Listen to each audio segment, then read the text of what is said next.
Okay, welcome everyone. Welcome to the Better Call Show. This is the 6th edition. Today we have, of course, Ultraviolet. It's one of the startups that the entire India ecosystem is rooting for. Did you even think that this can be sold in India? India is selling 6 lakh scooters a month. EVs are collectively selling 90,000 to a lakh scooters a month. 80% of the market, in our view, is ready for a superior product. With Ultraviolet, I'm kind of curious to see why you don't have a brand ambassador yet. We share a great equation and a friendship with Dulquer. Whenever he's part of any of our events or he's seen riding the bikes, it's him using the product as a proud owner. When did Sridhar Vembu get involved? His family had told us that he's not ridden two-wheelers for the last 30-40 years. You guys be careful, all of that. Okay. And we were also told, don't leave a key on the bike. Please keep it with you. Somehow the next morning, early morning, we wake up and Sridhar is not there and the bike is not there. How much have you raised so far? Cumulatively close to 100 million. IC bikes or EV bikes? Emotionally, what wins? Oh, today 100% EV. I understand why some people say EVs don't have a soul, because some of them are engineered as products, are not engineered for emotion. So I know where that sentiment comes from, but that's not what we are doing. Okay. What do you want customers to think when they think Ultraviolet? Because design, tech, performance. If I'm riding an ultraviolet vehicle, I will get the best in all these three. So where is the business today? How is it doing, Ultraviolet, like in terms of revenue? Where are you guys at? Last year at this point, we would have been doing about 70-80 vehicles a month. We're at a point where we're doing over 500 vehicles a month. Wow, that's great. Will we see a four-wheeler from Ultraviolet? I'd say why not? Okay, welcome everyone. Okay, thank you all for coming on a Saturday, as usual. Welcome to the Better Call Show. This is the 6th edition, and today we have Ultraviolet's founder, Mr.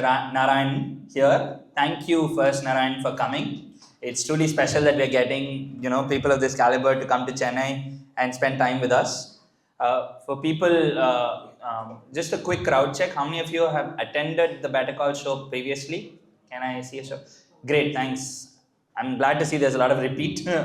And for those who are new, so the Better Call Show is a show run by our founder community in Chennai called Idea Patarai. The idea of Better Call is to bring established brands or challenger founder brands of India from across India and bring them to Chennai and to help them share their story for Chennai founders and founders from Tamil Nadu to understand what it takes to build VC-able startups. And generally, we say like Chennai, our founders are silent builders. We're a little shy. We like to build everything back doors, and we don't know how to really market ourselves. In Bangalore, if you sneeze, they'll do a PR stunt around it. So we're trying to see what does it take to really build VC-able startups, because there are a lot of wonderful builders in Chennai and in Tamil Nadu, across Tamil Nadu, and we want them to understand and learn that journey from people like yourselves who've done this and you are on that path already. So we started Better Call last year, and the first session was inaugurated with Red Bus. Funny had come in. It was a great session, and post that, our way of going about this is we call one founder for a session. The next session would be with a VC. So it's founder, VC, and in that order, we've done Funny, then we did Nexus Capital, Pratik Kodar had come, then we had Anikat Capital, then we had Bert from California Burrito, who was into, we all know that story. And last we did Hari from DSG Capital. So we're trying to get a good mix so that everyone, any kind of startup founder or VC or investor who's sitting here can benefit from this. Today we have, of course, Ultraviolet. It's one of the startups that the entire India ecosystem is rooting for. So thank you all. Thank you, Narayan, for coming. Thank you so much. My pleasure being here, and so glad to see all of you. Hope we're going to have a pretty interesting, in-depth conversation. Happy to get into any sort of details that are relevant, from teams to tech to fundraising to whatever other operational challenges that many of you may have encountered or are figuring out how to solve. And glad to be here. Thank you. Thank you.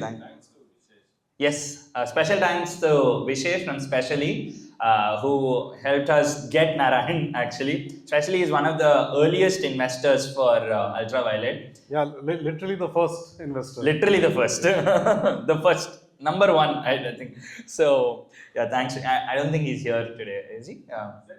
Yeah, okay. But yeah, you get special credits. So let's begin. This is going to be a very candid conversation. So let's start. I want to start with your relationship with Neeraj, who's your co-founder, Neeraj Rajmohan. You guys are school buddies, right? And now you're co-founders. What kind of friends are you? Like, how did that journey start? I mean, this goes back a long way. We've known each other since class 5. We went to the same school, middle school, high school. Through school, we were competing for the top rank in class, so not very friendly at that point. But we also joined the same university for engineering. I took up mechanical, Neeraj was in computer science. And through those 4 years of college, that is when, our workflow and style of innovation actually got forged then. Because we realized soon that the syllabus in college may not be too relevant to what the industry wants. And I'm talking back in 2004, that's when we started engineering. So 2004 was still times where you still had touchscreen phones emerging at that point in time. You were paying for data, very expensive. Yeah. Data was quite expensive. Internet access wasn't as this thing common as it is today. So me getting into mechanical engineering also was a factor of not having exposure to other avenues. Probably I'd have become a designer in my undergrad itself, if not for that.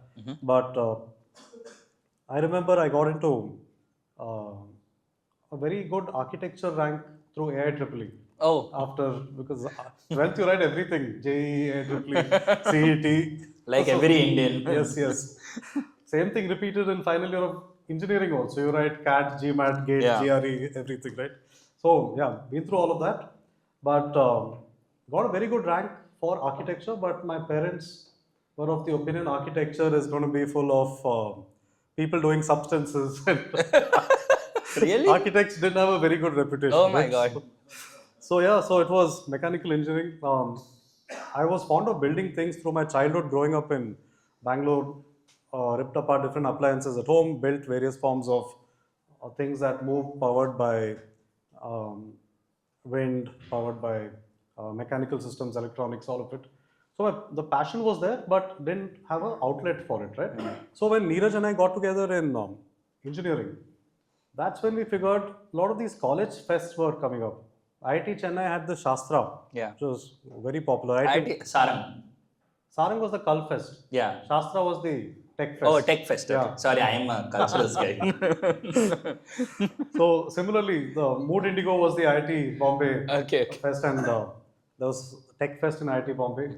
All the NITs had various events. So we started taking part in a lot of these, and the problem statements were very interesting. We built amphibious vehicles, we built electric aircrafts, we built automobiles, we built self-balancing contraptions, and in fact started working with lithium-ion batteries back in 2005. Oh, okay. So, and in 4 years, we won over 40 odd competitions pan-India. So the prize money from each would fund the next competition that we would take part in. So this kept us quite engaged, and I think what we learned was cross-functional innovation. Me from a creative background on a mechanical system side, Neeraj coming in from electronics and computers. We had a few other teammates. We both were the constant on the team. We had other teammates joining us from across electronics, telecom, civil, different departments. And we figured that true innovation is not one field pulling too much weight, but multiple fields of engineering coming together. And today that is the DNA of Ultraviolet also. If I have to pick one value that is strongest, or we put a lot of emphasis on in the company, it is collaboration. Because without collaboration, you could hit short-term success, but real differentiation is through various people coming together. Got it. So yeah, we worked on several stressful situations already during college. So no filters between us. So between Neeraj and me, we're as transparent as possible. Both of us have complete trust that any disagreement will come in from the view of what is from our perspective, better for the growth of the company. So once that is established, I think everything else is very logic based, and depending on the situation, we go by each other. Got it. I think that's a great story. I mean, a lot of us, yeah, I mean, I'm sure a lot of people in the DICE struggle with choosing a co-founder. And, it's great to choose a best friend who's a co-founder, but more often than not, the pace at which each founders grow is also very different. Sometimes skills don't match. And then you get into this dilemma of, do I fire him? Do I keep him? Do we leave? Do we split? Because you don't want the emotional relationship to, get hurt. So was there ever a point where that was in discussion between relationship versus, friendship versus the founder relationship? So in fact, there's another layer to this. So I was working in Europe, and my last job was in Germany with Volkswagen. Neeraj was at US with NetApp. Before that, he was at Yahoo. So after college, we spent about 8 years in our respective professional careers before taking the call to come back to India. And while today we can summarize it as friends coming back to start a company, it wasn't as sequential. I got back and started one entity which was working on trikes. We were working on self-balancing vehicles, working on a couple of projects. Neeraj had gotten back to India and in parallel started a company called Here Now, which was working on resource sharing for localized communities. This is way before Swiggy, Blinkit, Dunzo, all of this came about, right? Okay. So I was giving him some inputs on certain aspects there. We would catch up every week. He would be helping out with some of the stuff that we were working on. And I think over a 6 to 8 month period, we figured, let's do this together. Oh, okay. So it did have that gestation period. It wasn't like both of us were in different parts of the world. We said, hey, let's come back to India tomorrow and start the company. That's not how it happened. I think fortunately our interests got rekindled, and we both figured the collective benefit of both of us working together was far stronger than what we were trying to do independently. Got it. Okay.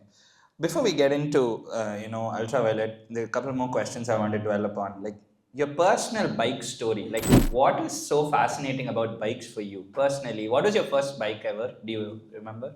Yeah, my first bike was a Splendor, Hero Honda Splendor. I remember this was 2002 or 2001. Dad wanted to buy a motorcycle, and with the view that 3 years, 4 years later, it would be passed on to me. The Hero Honda CBZ had launched then. I did my best to pitch it to him, and the sales guy, my dad asked the fatal question, what is the mileage? So it was 80, 90 versus 35 or something, and then the Splendor came. Until then, I had almost convinced Dad to get the CBZ. Isn't it like the Yamaha was the thing at that time, no? R15 came later. But yeah, the Yamaha RX100 135 was very popular before the 4-strokes came about. Nice. So it was a Splendor. Yes. I think that was a very prominent bike in fact in Tamil Nadu, because that used to be the wedding gift for most grooms. We used to call it Mapla bike at one point. But so that was your first bike, is it? And did you upgrade any time or like? Splendor itself saw an upgrade because Mission Impossible came that year, and Tom Cruise was on I think he was on a Triumph with the split headlight, and 3 months later my Splendor looked like that. I think that was the first vehicle that had double headlights, right? Dual headlights, if I was right. So Mission Impossible kind of was an inspiration. Can we say that? Is that? Yeah, of course. Nice, great. So, what did you race by any time when you were young? When you were into bikes or anything? Were you into racing particularly? Yeah, I mean, at that point, Ring Road had just opened in Bangalore between Koramangala and Indiranagar. It was. I didn't mean illegal racing. I meant racing. No, we could not afford buying gear and go to tracks to do because proper racing. Yeah, because you've been because Ultraviolet stands for performance. I was just curious, did you look into racing as a career or even as a hobby? Happened much later when I could afford such things, but back then. Okay, great. So, in terms of career, you studied mechanical and then you went and did a master's on design. When did the design, philosophy start coming into your brain, and you said, I want to focus on design? Because your career itself, you focus a lot on design. You were in Icarus, you were in Lumium, you went to Mahindra two-wheelers. In fact, there's a small story of you got into a job and they told you're going to design Ferrari and Boeing, and they made you do coding for like some 6 months or something, right? Yeah. Can you just talk about that? Yeah, so this was right after engineering, right? When I was talking about, we wrote all these exams.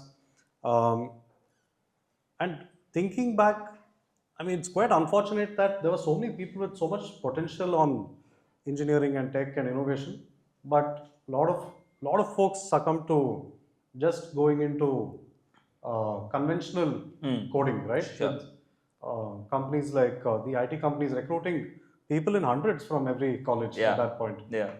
So I always knew that I want to do something creative,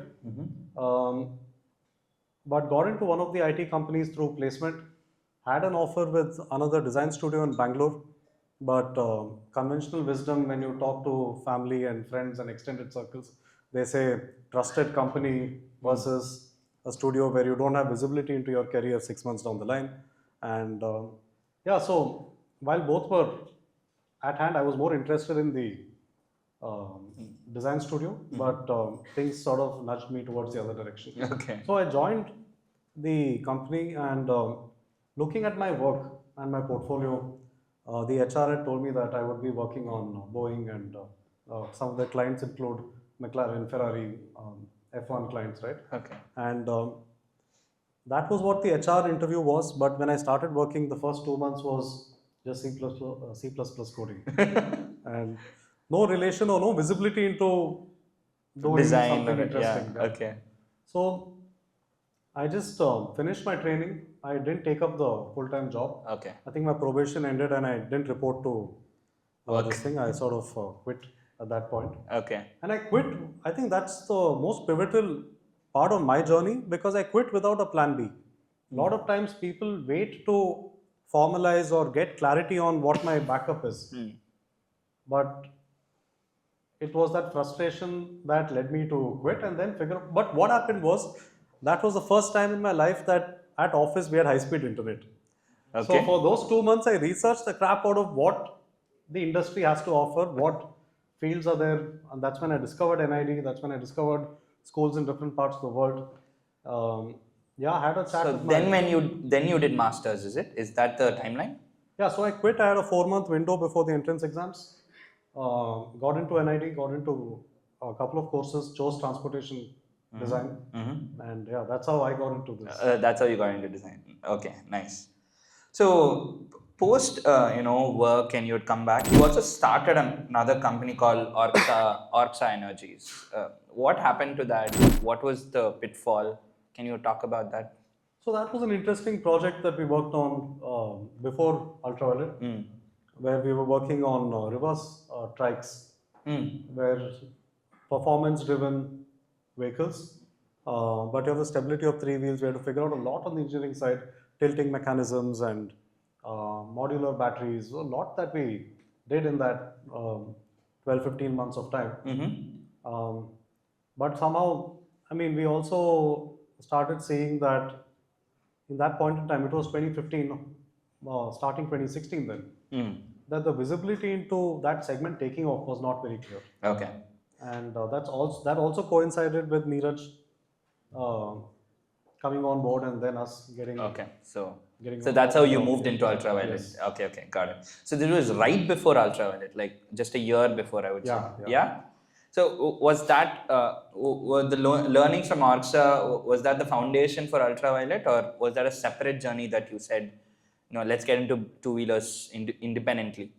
No, that was completely independent, because we didn't jump into two-wheelers after that. We spent the next 8 months analyzing what made Tesla succeed in the US. So we went to the US, stayed with a few friends of ours in various parts, understood most of the Tesla owners also had a German car in the garage.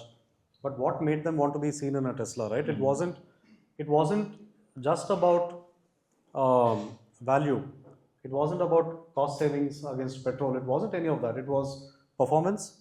Of course, there was the element of Elon Musk as well. Yeah. But for us, it was important to understand the brand aspect of things beyond the tech. Yeah. We also spent time in Taiwan because an interesting company called Gogoro had launched scooters in Taiwan with a very different business model where the batteries were on lease and it's a swap system. Yeah, you can go into a station and then they'll swap Yeah, it for you. yeah. I've seen this actually. Yeah, they're still doing well in Taiwan, or In Taipei, but the investment required to scale up such a large system was, very. I think, quite hard in different parts of the world. I think Aether was getting into that early. They were telling that they were going to do swapping, but Indian sentiments of swapping a new battery when they had just bought it was like not going to work, is what they And actually. you, at that point, I think batteries costed close to 45% of the cost of the vehicle. You would Yeah. rather want to own it. Yeah. And Got it. So, before Ultraviolet, like, what made you want to be a founder? I'm sure, see, you went through mechanical engineering, you won competitions, you have great relationship with Neeraj, but every founder has this, either it's a frustration or some kind of aspiration to say, I want to do this is my calling. What do you think Narayan's calling is? Why become a founder? so between frustration, aspiration, it was frustration only. Okay. 100%. What was the frustration? So we've grown up in India, right? So we've all owned various types of vehicles. So I started with the Splendor. Then I think the first motorcycle that I bought with my own money was the R15. Okay. Then Neeraj parallelly had a Pulsar. He's had a Royal Enfield, and between the two of us, we've seen the industry, and we've seen how devoid of technology the automotive industry in India is. That was one aspect. Parallelly, when I was working in Germany at Volkswagen, before that I was in Japan with Daihatsu Toyota, and worked on various projects in Europe as well. We could see that the large companies are sort of unable to pivot, take quick decisions, and keep up with the pace of development of what companies like Tesla were doing. Right. So even though between 2008 to 2014, Tesla had gone from the Roadster running on the laptop batteries to now the Model S starting to be commercially successful. Yeah. Still, the rest of the auto world did not take it seriously enough. Yeah. And we could see that inside out, right? Yeah. So it was that frustration plus the fact that India has been around for about 6 decades at that point in time making two-wheelers. But nothing superior in terms of tech, performance, design.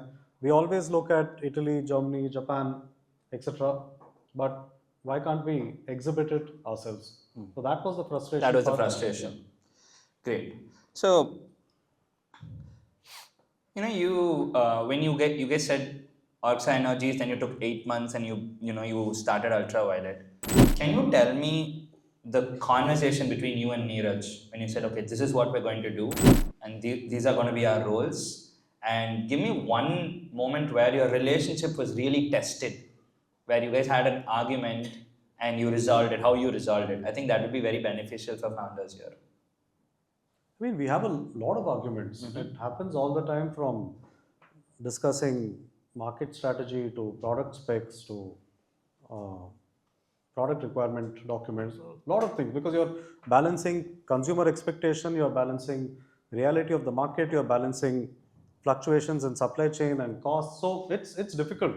So you have to have these arguments to arrive, and it's not just two of. There are more people involved in these Of course. arguments as well. But when we started, I think that 6-8 months of us working with each other on each other's other endeavors, right?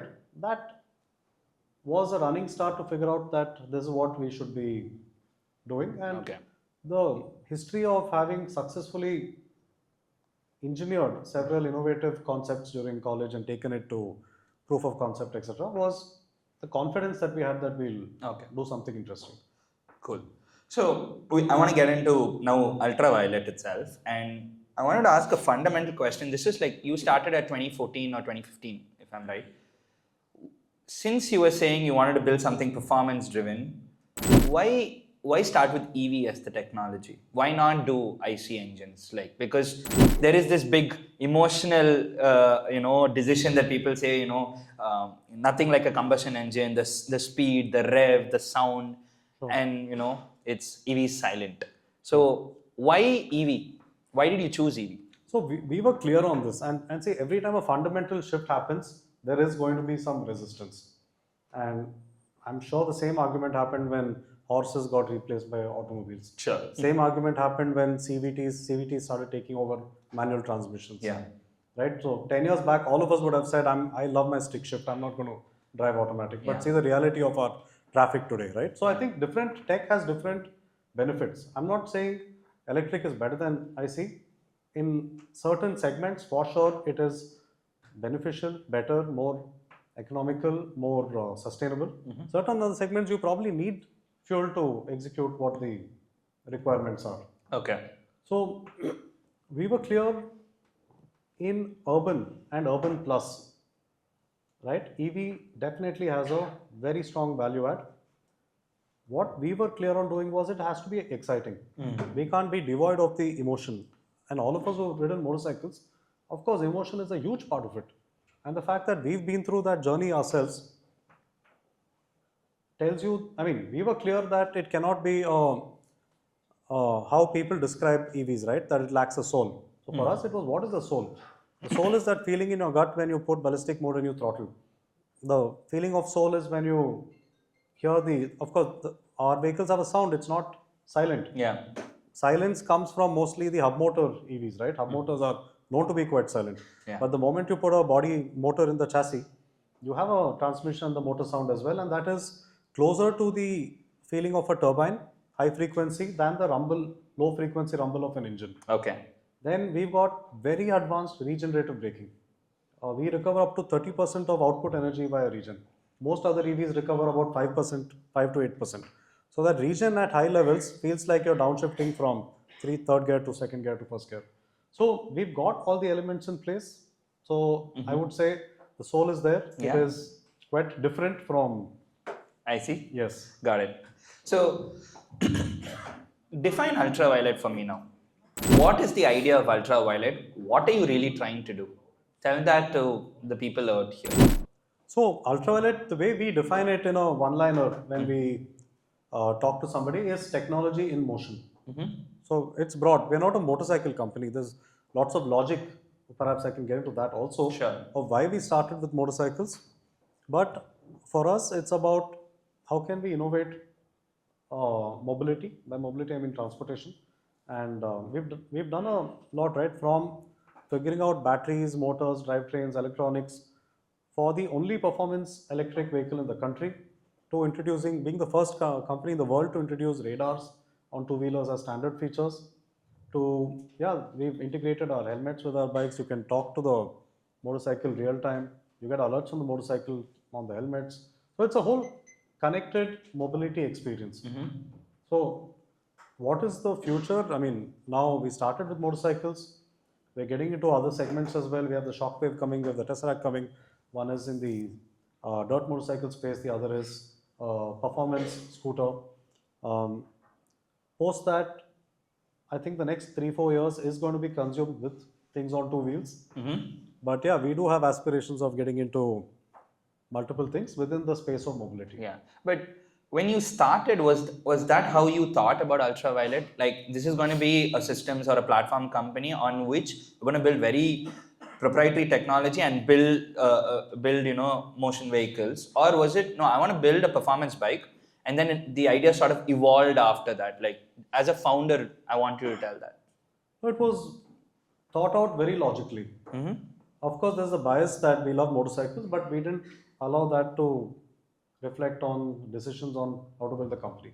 Okay. So we were very clear we need to take a platform approach. And that platform can evolve and morph into various products in various segments.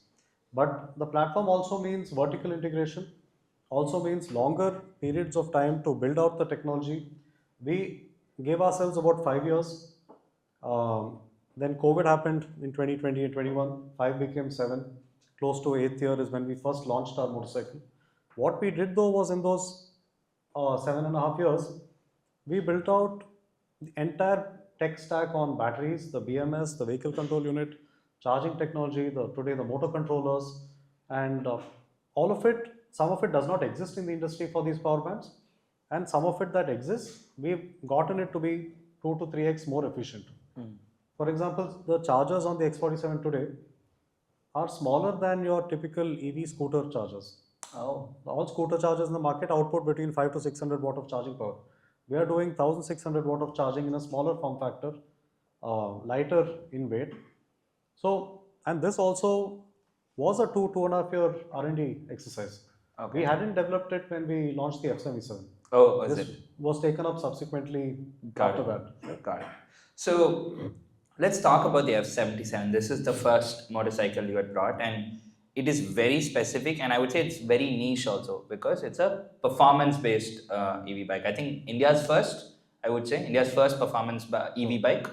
So why did your team or why did you and Neeraj think we got to start with performance bikes? Because very rarely do you see founders building aspirational products because it's harder and it's people say it's a smaller market. They may be wrong, but that's the normal myth, right? So easier to say, let's go build a scooter, sell 1 million scooters, you're done. Then you want to go build your roadster. Yeah, it's that's like a project. Even especially when you go to investors.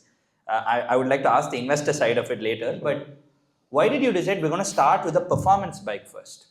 What is the ICP? Yeah, we'll get there.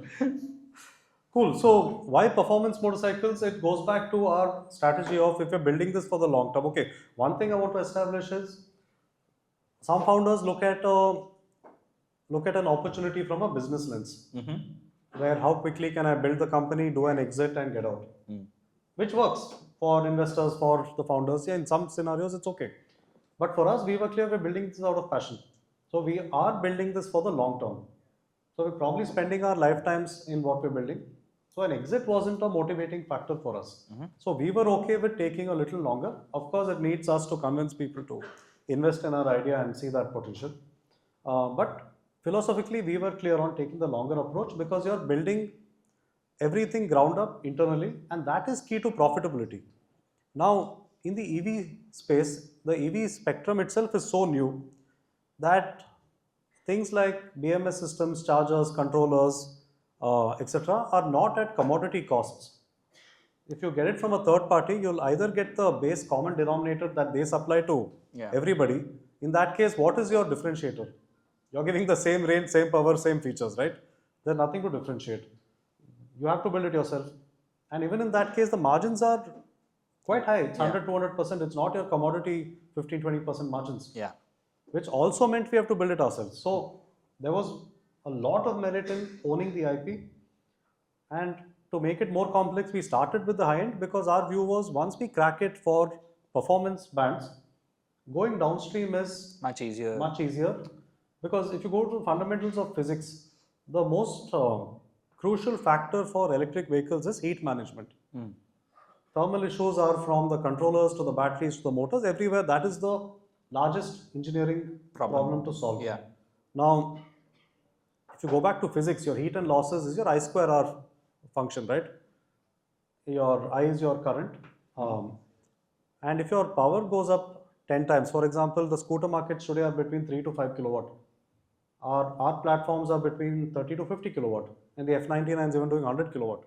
So we are doing 8 to 10x more power.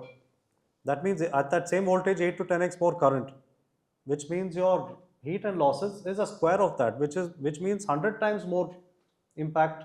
So what works to keep things thermally okay and stable at lower powered bands like scooters cannot scale linearly to higher powered bands like motorcycles. Oh, so you did the reverse. You crack performance, and then you could build the platform with other smaller variations. Yeah. That was always the intent. But that's from a product building standpoint. But at the end of it, you'll have to sell this, right? So did you even think that this can be sold in India, or was global market always the plan? And who were those initial customers, what we like to call ICP, which is ideal customers, or TG? Did you know that there was a good TG for the performance for F77? See, we knew there is a TG for high-powered, exciting motorcycles. In the last 10 years, India has grown so much in that 300 to 500 cc band. Today, 300 cc is what 150 cc was 10 years back, right? That's the threshold today. Okay. Price points have also come down. Today, the mean of that market is at about 3 lakhs on road. And in the last 10 years, Harley Davidson has entered India with the 400 cc. Triumph has come into India with the 400 cc's. Pulsars have gone up in power all the way from 150, now they're borderline 400 Dominas are there. Royal Enfields have grown their portfolio. So all those signs were visible back in 2015. We knew this segment is going to grow. Scooter is an easier segment to get into because convenience, cost of monthly, you're going to be saving quite a lot of money just by virtue of using electric versus petrol. We knew that is an opportunity, but we could see building a brand that stands for design, tech, and performance. We would have to start here. Okay. So it's very largely comparable to the Tesla model, right? Because they started with a roadster, and their idea was we will make electric vehicles look cool or feel powerful. Because at that time, EV vehicles, it wasn't even called EV, it was called battery cars. Yeah. You know, battery cars mean like slow and boring, and they look very bad. But they brought sex appeal into it, and then they went into Model 3. So very comparable in that approach. Yes, I would agree. Yeah. No, and automobiles, right? It is as much irrational thinking as rational thinking. But explain that. What does that mean? By irrational, it's the desire, it's the sex appeal, it's what the vehicle signifies about your personality when you're owning it or riding it, right? Yeah. So much of you is in the car. reflected, Yeah. yes. Yeah. And we cannot ignore that. So would you say that you use the growth of 150cc to 300cc, the growth of that from a purchase aspiration as the proxy to decide, okay, there is a growing market for performance EV bikes and it's worth building? Is that how you made that decision? That is one aspect, and the other aspect which we cannot quantify in an Excel sheet is that one thought that Neeraj and I were both clear on. You're talking about a new fundamental shift in technology. You're not incrementally improving mileage on an engine. You're not incrementally changing something else. Yeah. And if you're talking about making people believe that I can shift over from something I'm used to for the last few decades to something completely new, then you have to really live up to that and proof of what the vehicle can offer. Of course. And if a whole country like India every state has its own cultural identity, every state has its own way of looking at commute and vehicles, that one unifying aspect is speed, right?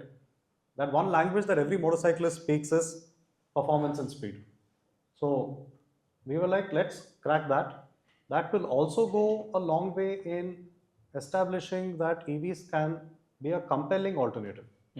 Because our belief was it was too soon in the day to come to the adoption funnel till you've solved the appreciation and consideration funnel. So you're basically saying if I build the product in itself, which is 10 times better than the current alternatives, this market will anyways adapt it or adopt it because at least you come into the decision factor itself, right? Yeah. Okay. And you're seeding the thought that, oh, EVs can actually do this. Yeah. And we are seeing that. Yeah, that's got it. So what's the first thing you started when you said, okay, this is what we're going to do? So can you walk me through the journey of F77? Was it like, did you raise money first or you started building a scrappy version of the product? And is there an ugly version of the older prototype that you've never shown to the public? No, we've shown all the prototypes. Yeah? Yeah, so we've got all types of prototypes. Our first office was a one-bedroom apartment on top of a PG.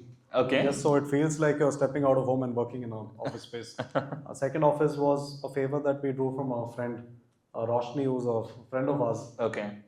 Has a house in Jayanagar, and the ground floor was a bank. The first floor was not utilized and the family lived on the second floor. So we asked her, you're anyway not using it, can you give us the space at a discounted rate? Once we raise capital at some point in time, we'll readjust the rent. She was kind enough to... How long did you bootstrap then? About a year and a half. Oh, a year and a half. And what did you achieve in a year and a half, after which you could go and say, okay, I need to raise money? What did you achieve in 1.5 years? So we again were clear that we have to solve the hardest problem first in order to even raise money. Okay. So I think between the two of us, we had some money saved from when we were working. Okay. Probably about 15-20 lakhs is what we would have put in, exhausted our savings at some point in time. Okay. But what we built in that phase was a team of about 4 or 5 people. We focused on the battery tech. We focused on building very high energy dense, power dense systems, which means for a given capacity. Today, a scooter does what, 4 kilowatt hour battery pack? Between 2 to 4, that's where the market is. Power output is between 5 to 6 kilowatt at the top. So that means capacity to power output is a 1:2 ratio. Yeah. We achieved a 1:10 ratio. Oh. We were able to extract 10 kilowatt power from a 1 kilowatt hour battery pack.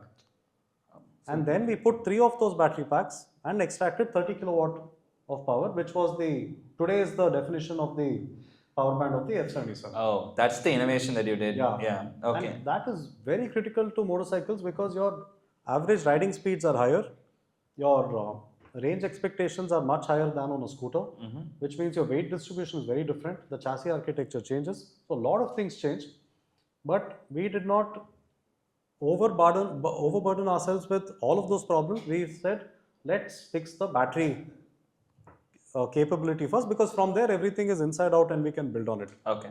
So you cracked the battery tech in 1.5 years, and then you said, okay, now I have the base, I have basically the engine, now I can build the bike on top of this, and that's when you went and raised money. Yeah, but raising money took another 8 months. I would say that's very short. 8 months. No, 8 months to get somebody to 8 months to meet Vishesh, and then Vishesh to say, yeah, this sounds interesting. We would have had, I think, easily 400-500 meetings with VCs. 400-500. Easily. And we are in Bangalore, right? So all of them are located there. Yeah. Across Bangalore, Bombay, Chennai, we would have easily done about 400-500 meetings. And common feedback was, how are you going to take on the four large companies? You're also taking the harder problem of building a brand, building a performance-oriented product. Can you tell me one rejection that was very memorable? Like you were really frustrated, or you were like, this is not even a good enough answer to reject. Like, can you tell me one? You don't need to name them, but... In this case, the rejection was from our side. From your side? Yeah. Oh, you rejected them. Yeah, because the advice was, whatever, figure out funding. But why don't you guys import something and start the business? Yeah, R&D to baad mein dekh lenge. That was the...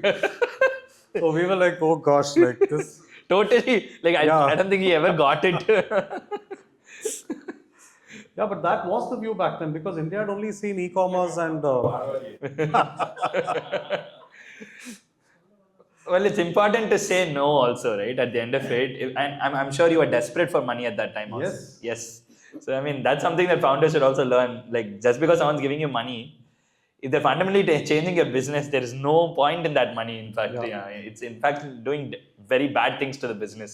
See, and in this case, we had that conviction because both of us, in some way and form, have a lot of domain expertise in what we're building. Yeah. And we also are from, we've grown and we've been brought up in India, understand the mentality here, understand what could work. Did you talk to any of the potential customers before building? Were you in touch with, let's say, a focus group or saying, hey, these are the people I'm building this for? Yes, at various points in time, Yeah. various riding groups, and even before we formally first showcased the product in late 2019, we had 6 months of intense groups to understand what their reactions, expectations would be. Got it.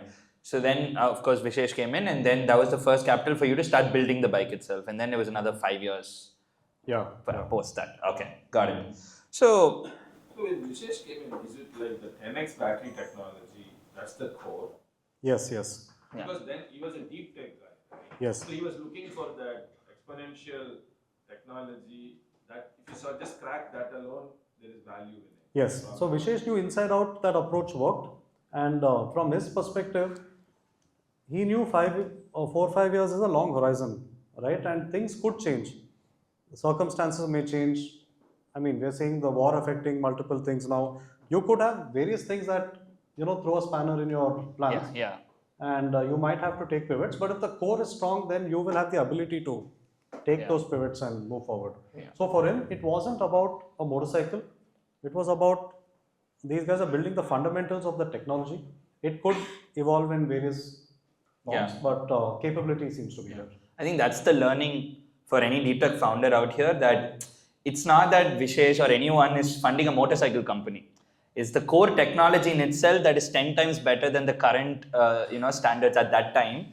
that actually gave them the confidence that this can be either a motorcycle or an automobile, but this core belongs to them. And that is the reason someone is able to put whatever amounts they, they funded. And there's nothing like demonstrating a prototype, no matter how crude or dirty it may be. Yeah.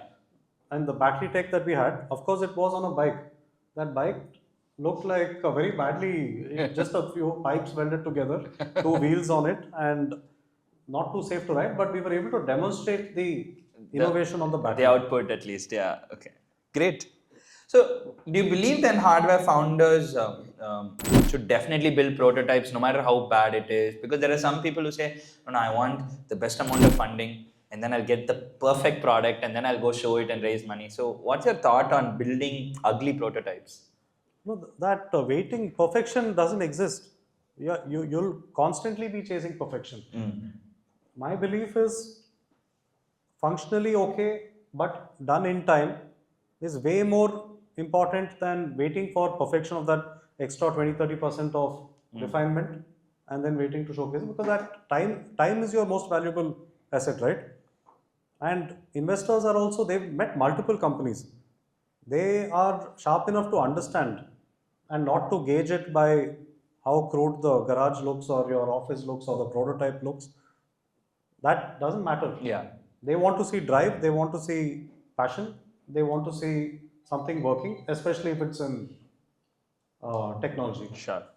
So the F77 actually went through, I think, 7 iterations, if I'm right. That's what media says, at least. So I wanted to talk about it step by step in the next 6 years, and we'll talk about one aspect. So when we talk about engineering, what percentage of building the F77 was new? Was you trying to figure out new things, and where the rest was already figured out? So what's the innovation you brought in engineering that makes the F77 stand out?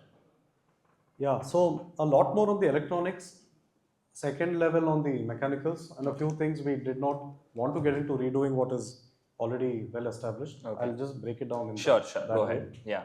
But the logic here was, how do you price an electric motorcycle of this capacity of battery as close to price parity with IC engine motorcycles? Okay. That was our challenge. That's your challenge. Otherwise, you'll end up at a cost of 6 lakhs, which is 2x of what the segments are at. So, to get that right, the mechanicals have to be as close to what Indian companies are spending, right? Yeah. Your plastics, your metals. So, this also means the supply chain ecosystem, the partners you work with, you have to understand their manufacturing process very well. For example, aluminum casting may not be as easily available or as cost effective as sheet metal stamping versus welding processes, right? So our frame was designed in a way where minimum requirement on aluminum was the consideration. So we only had it for the motor mount, which reduced weight and also was a load bearing member. Okay. The rest of the frame was a trellis structure with steel tubes. We got inputs from the suppliers soon enough whether the robotic arms could reach particular geometries of the architecture to weld those joints. Oh, it's automated, is it? Like the way... Yes. Oh, okay. Oh, that's interesting. So we spent a lot of time understanding the Indian manufacturing ecosystem so that we're not deviating too much. Say you want to get into magnesium or alloys, different alloys, raw material won't be available here, expertise of making it at scale won't be available here, right?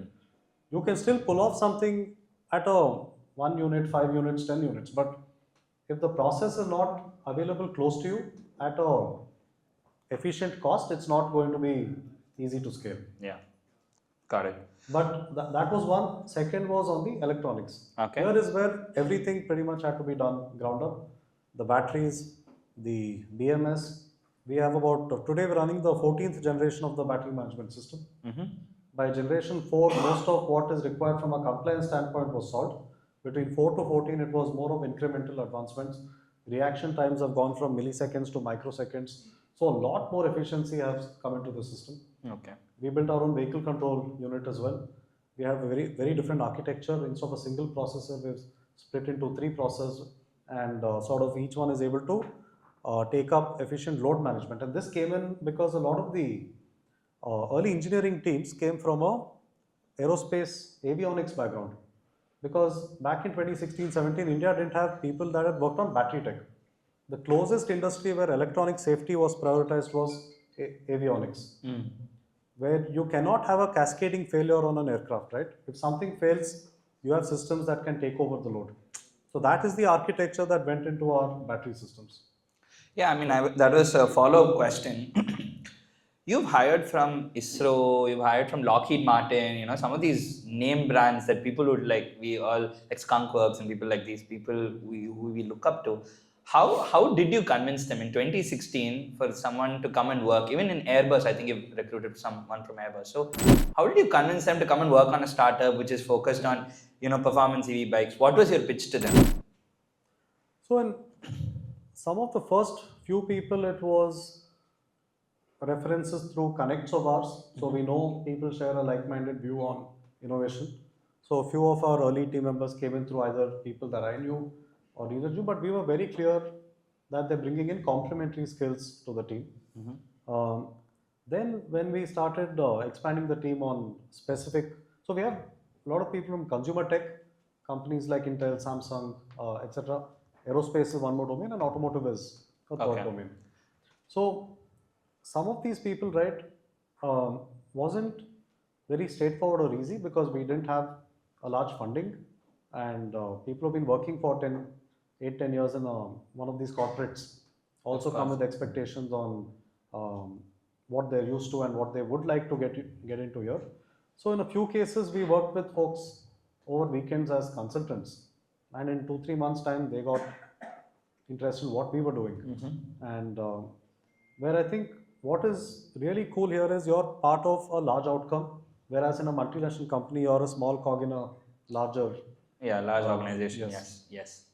So, but was there any particular person that you wanted to get and it was really difficult and there was some kind of strategy that you followed to get them early days? Because that's something that everyone struggles here. Yeah. It's always a conversation between hiring talent and getting funding, and founders get lost in this. So what's your advice to them on hiring? My advice is if look for authenticity, right? In the early stage, you want people that are authentic and share your passion and vision. Things may not work out due to practicality or affordability or there are other factors, but authenticity in the early team is super important. Now, beyond that, there are multiple ways to do it. You could work with people as consultants, you could work on weekends. That's what we did with several people as we were growing the team. And then there was some mutual relationship established in terms of what we have to offer to them as a company and what they are bringing to the table.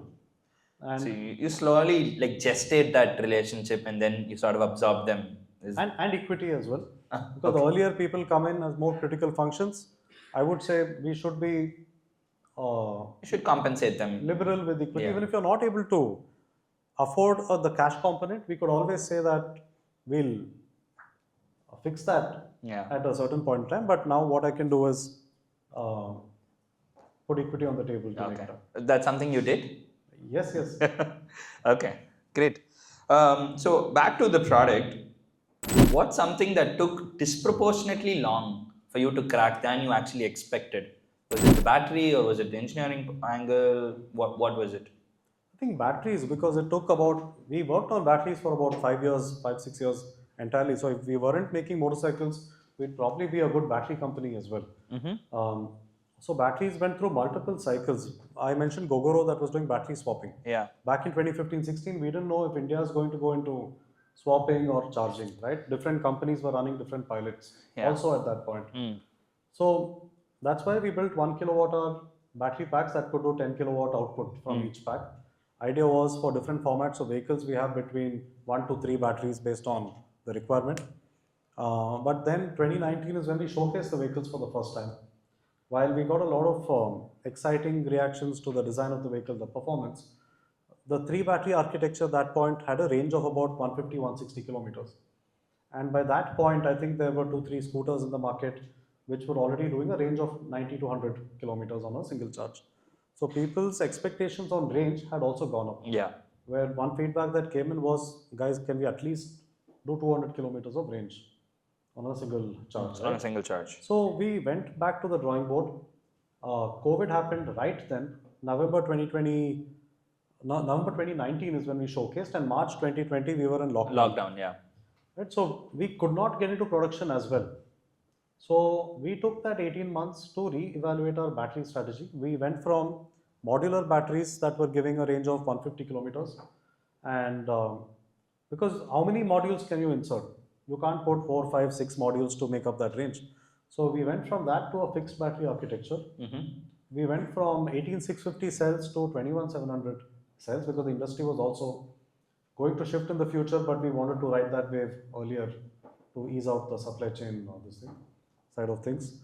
This whole thing took 18 months, and at the start, we knew theoretically we could get to 300 kilometers of range, and we ended up in 18 months after that with the 323 kilometers of the IDC. That's amazing. That's amazing. So that 100% was the biggest challenge. Okay, so battery was, so I think you are more of a battery company, I mean, at the core and at the end of it. But as much as you focused on battery, I think design is something that we'll have to touch now, because the F77 looks great. It looks really good. I actually have a fear of bikes because I had an accident, but it's so good that I want to ride and try it at least, you know. And coming from you are the head of design in the company. Although, you know, you are the CEO also. And most of the times when, you know, Ultraviolet or any of such companies at this stage, when they get funding, you know, the founder takes a CEO role, someone manages design. Sure. But you were really clear that I want to take care of design. Design is from my side. Why was that decision made? And second, what was the design philosophy behind the F77 particularly? Sure. So see, this goes back to Neeraj and me as founders also. Both of us enjoy tech, enjoy creative problem solving. So I don't think we can pull ourselves away from that. Okay. So that won't happen. Of course, our time spent in core tech and core innovation in the first 5 years of the company was probably 70%, and 30% was more on all the operational aspects, fundraise, etc. Today it is, of course, the other way around, but we're still quite immersed in the key decisions on these lines. Okay. And that is who we are, so that won't change. And on the design brief for the F77 was beyond the motorcycle. If this motorcycle is put on a world stage in Paris, Italy, California, it needs to represent being futuristic, and it just needs to scream bold and futuristic. That was the design brief. And of course, as a consequence of that, we are representing India. Of course. So this is also a new avenue and a new opportunity for us to brand India as future oriented. Yeah. So that also was a responsibility that we were mindful of. So no playing it safe there. The brief to the team on paper was a fighter jet on 2 wheels. Okay. But yeah, the attributes were being bold, being futuristic, and yeah. But I've always had this question on design. See, in design, there is form and then there is function, you know, and it's very hard, you know, designers spend months, years deciding between what's the ratio, right? So in the F77 or in Ultraviolet's design philosophy, where does form stop and where does function begin? Like, do you have something like that you think about? See, I am a believer of function needs to guide the form. Otherwise it becomes art. If form is guiding the function, it's wonderful work of art, but it's not really, it's not utility value. Yeah. So here in a space like this, and more so on motorcycles, right? Because on a motorcycle, the performance of the bike, the safety, the dynamics, everything is a factor of rider and machine coming together. Yeah. It's not standalone motorcycle alone that needs to do the job. Unlike a scooter you're perched on a bench and you're sitting like how you would sit on a bench and you're holding a handlebar. On a motorcycle, your entire lower body, part of your abdomen, upper body, everything is embracing the motorcycle, right? Especially in a sports segment where it becomes even more, the sync is even stronger. Stronger, yes. So form becomes function here. There is no differentiating between do I take a form decision here, because from the first sketches on paper to the first 3D evaluations, we spent about a year on the clay model, a 1:1 clay model, where we had different riders with the gear, without gear, riding, simulating different angles, postures of riding, did all of that, and then that's how the form was derived, Okay. which got refined as the F77. It's very nice. I really like the way you said it. Like, function has to direct the form in some sense. And although, if not, it becomes art. Yeah. I think we should quote this from yours. But tell me something about, we'll stick with form a bit. So what is one design decision that you didn't want to compromise on, even though it made engineering harder? Was there any point like that? Like, no, I want this to look like this. 100%. Because I've spent a lot of time with designers. They have a certain sense of ego with them, and they always fight with the engineering team. So I want your thoughts on that. Yeah, so the advantage here was both teams grew together in the organization. So Okay. there was mutual respect and arguments and everything happened, but it was all quite constructive. And also because the first team was about 20 people, all of them had direct interactions with us, what the vision was, what the perception to the outside world is. So the logic was there through the system. Why do arguments happen? And there's something when you interact with your teams also, disconnect happens if logic is not present. And sometimes as founders, you may not be able to be part of every discussion and provide that logic. So it's it's your responsibility to empower your teams with the logic so that they can then translate that in subsequent smaller team meetings and whatnot. Sure. For us, one thing that was never done before was the F77 is the only motorcycle in the world today that does not have a single visible nut, bolt, fastener, screw on the exterior of the body. Wow. So Wow, we were that's like, so cool. That's really cool. Actually, that is true because when I saw the body, right, it's like it's so sleek and clean, and every other bike I've seen, it looks so mechanical, like something is going to pop out. It's almost like the car's hood. Yeah. You don't see anything. Yes, and that's really cool that you guys did that actually. So that must have been an engineering nightmare, Yes. right? I mean, we had challenges on batteries and other things, but one example that went back and forth quite a lot was this. Yeah, I mean, it's a very good one to do actually. Yes, thanks. And also see, it didn't end at engineering. Even after sales and service had feedback.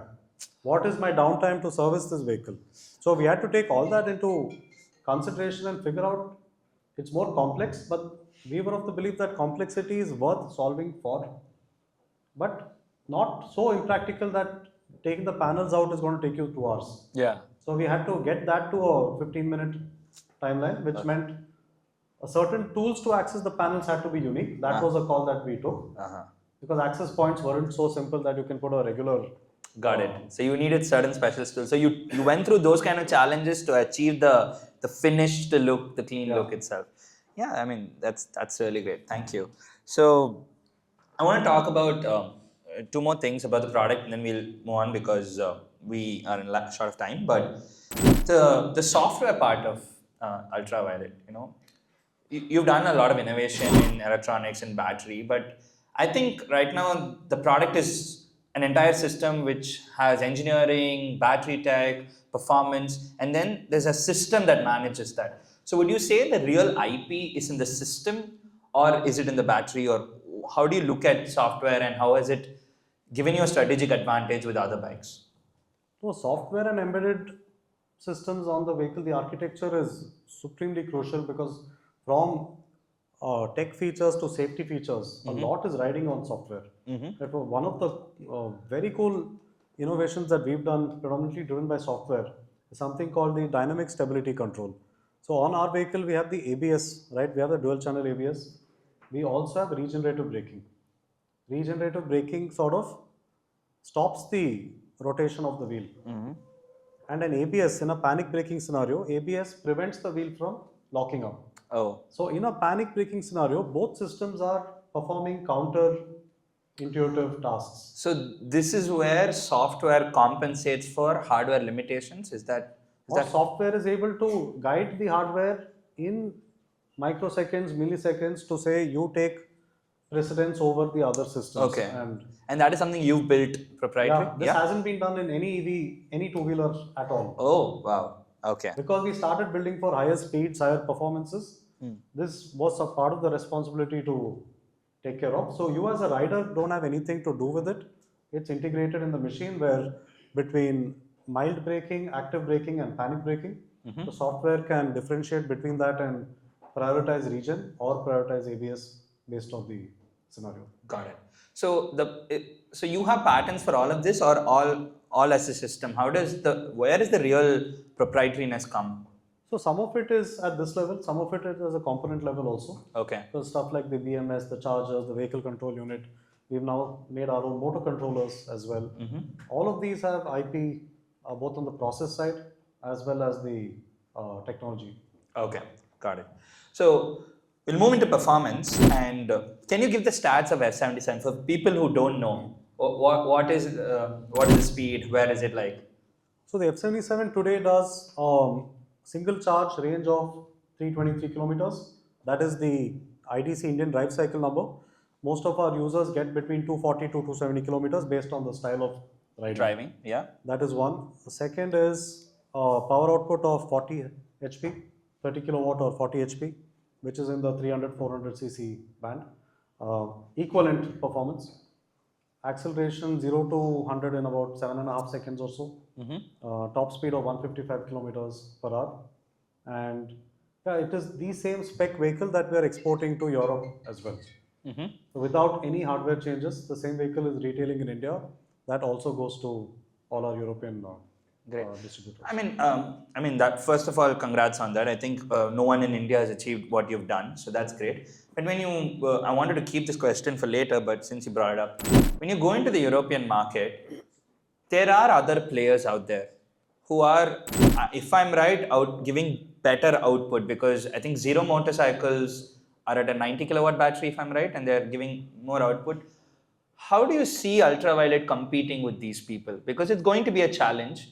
Because my take on the customer is, I don't think they're going to value that, hey, there's a performance bike from India.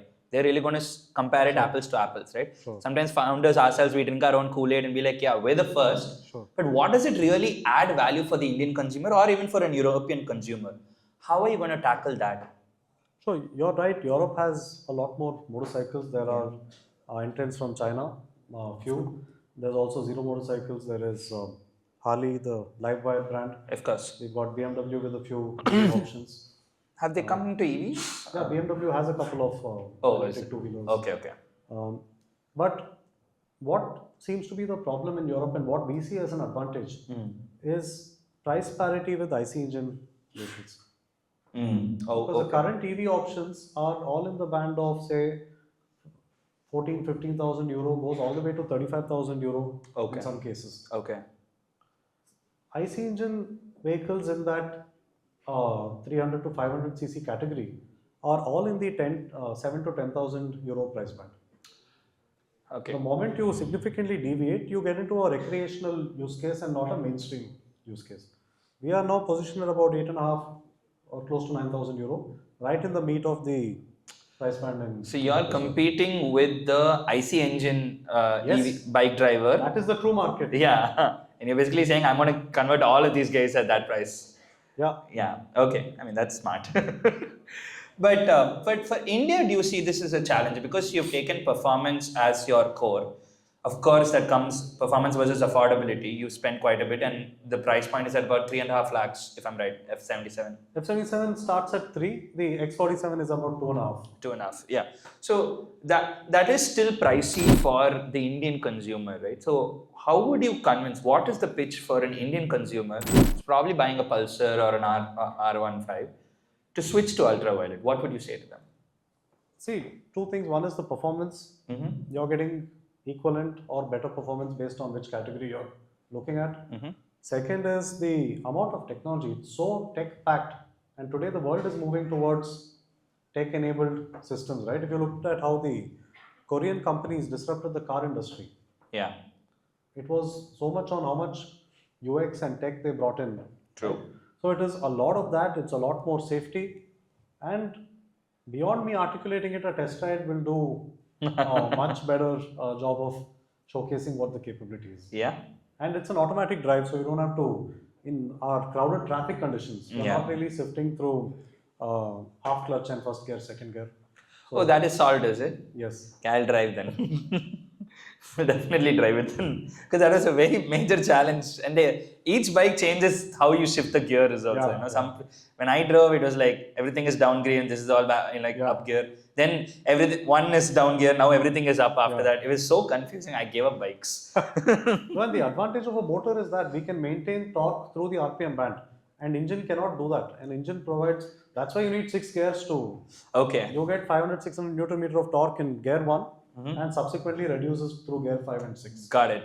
So since you put performance as the core, what kind of engineering problems did you partake because of that? Because I'm sure you crack battery, but was that enough for you to deliver the kind of output you do right now? The battery was one core challenge. Yeah. Second was motor, because motors weren't available for this power band, right? Yeah. Most of the, if you look at Southeast Asia, they're dealing with low-powered vehicles, and even India emerged as low-powered vehicles.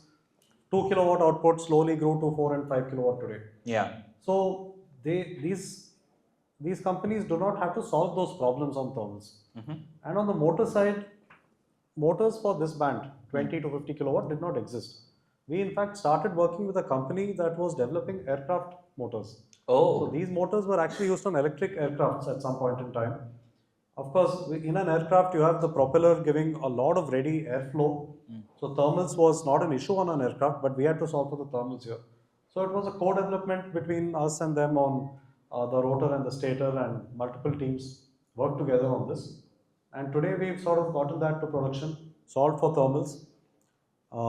From 50 degrees in Rajasthan to a flat out ride on the Autobahn, full speed for 30-40 minutes.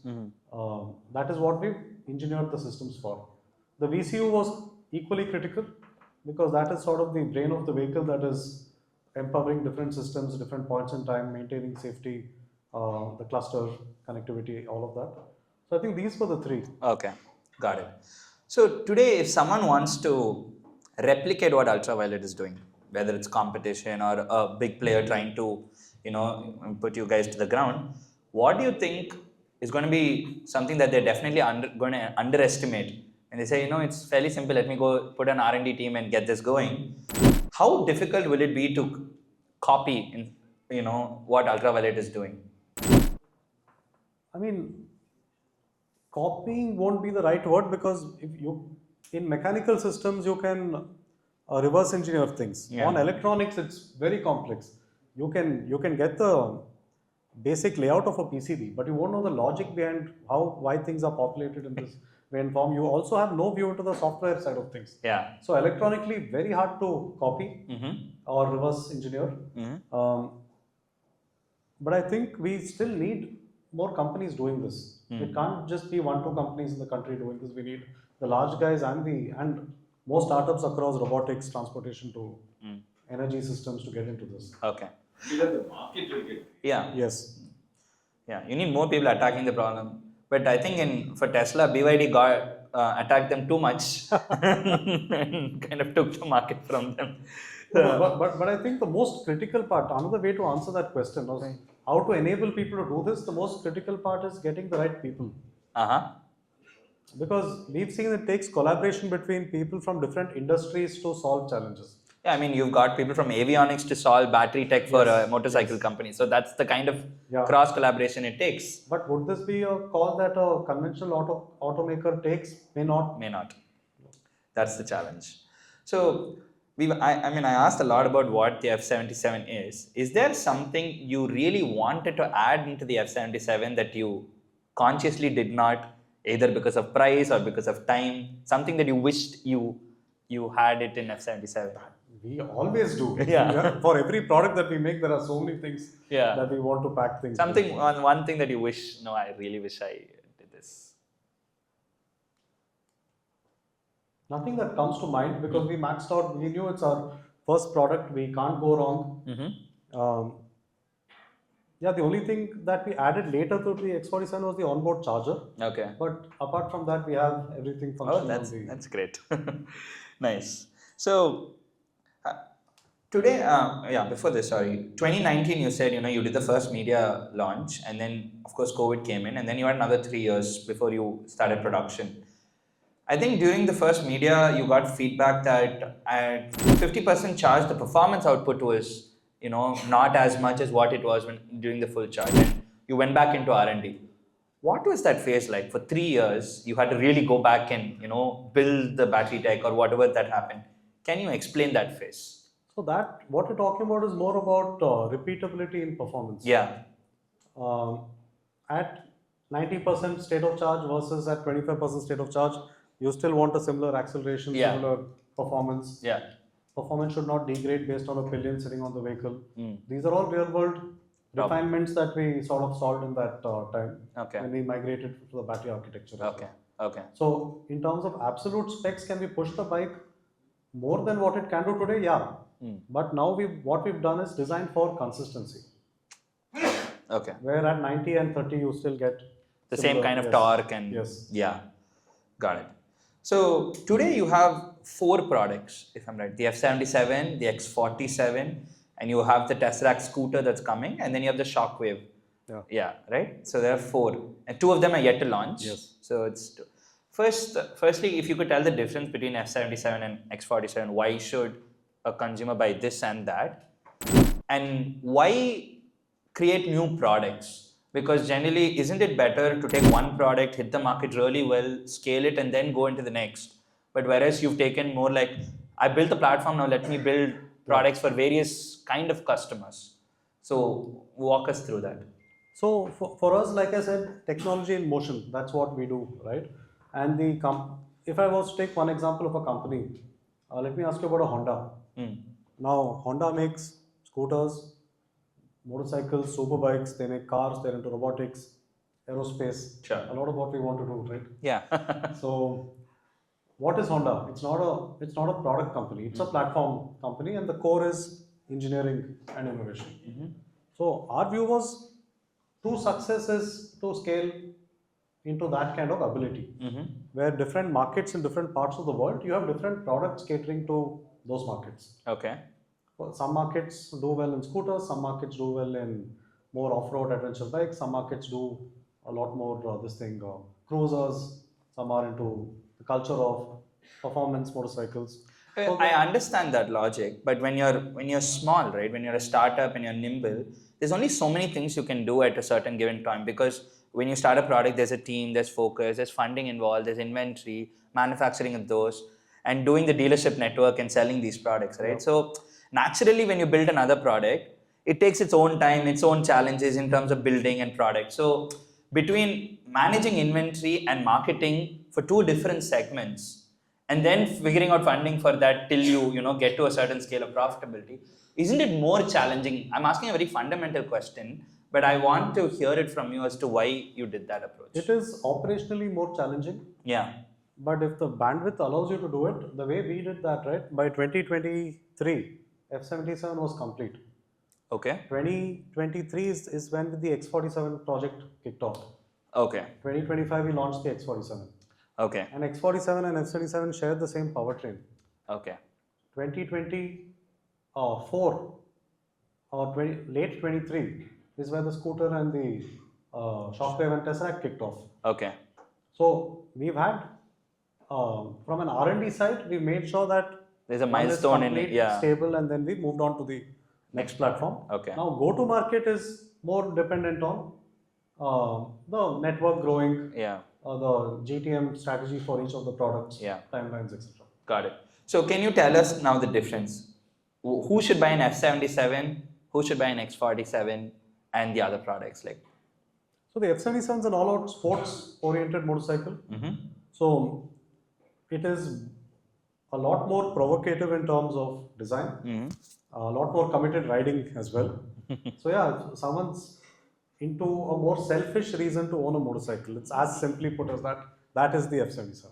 Got it. Of course, you can have a pillion on the vehicle, but it's not designed as a commuter for accommodating all everyday use cases with pillion riding, etc. It's comfortable, but it's of course biased towards being a selfish rider's motorcycle. Got it.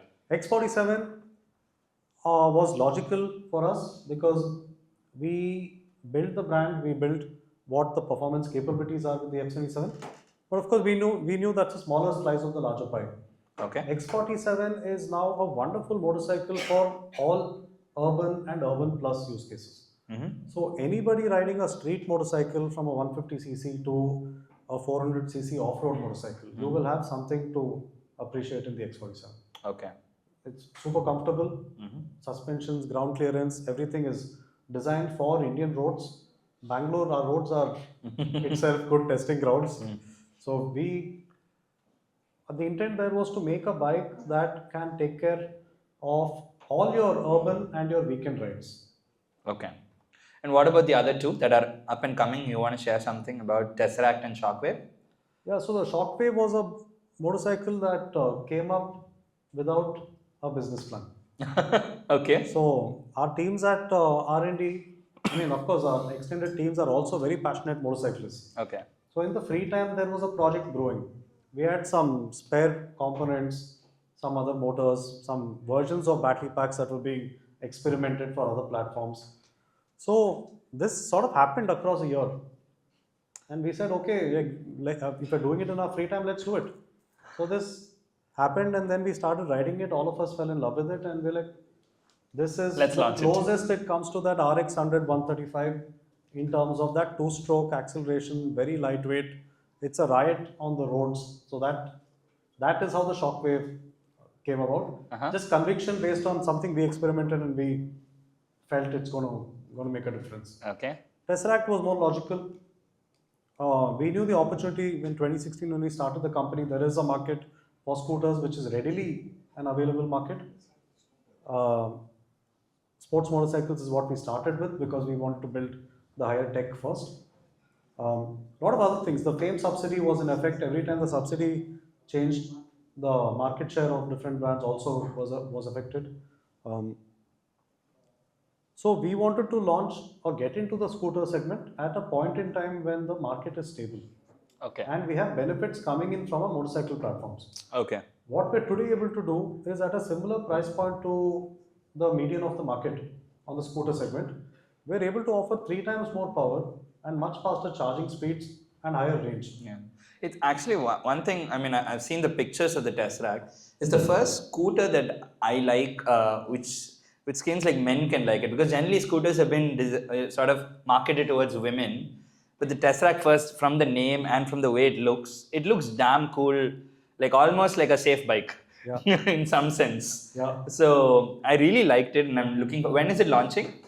We haven't announced a date yet, but launching soon this year. This year? Yes. Okay, that's great. So I think now I'm going to move. I think we've gone through the product itself, and if there are any more questions, I think the people would ask once we're done. I want to move into funding and then getting into branding, and we're going to close the session in some more time. So you already said Vishesh was the first investor that came in. Can you walk us through the funding journey after Vishesh? What happened? And actually, I have one question. Sorry. Yeah, sorry. Just looking at the scooter, is this the philosophy is unleashing the individuality rather than utility? Because I don't see like 2 people can comfortably drive this. So what was the idea behind? So this is very comfortable for 2 people. It's running 14-inch wheels, 34 liters of boot storage. You put a small dog at the back. Yes, that is more That signifies something else. 100% customization, or I would say personalization. Like, we want to personalize our digital and physical touch points as much as possible. Now that is something that current generation, upcoming generation is going to appreciate and demand more and more, right?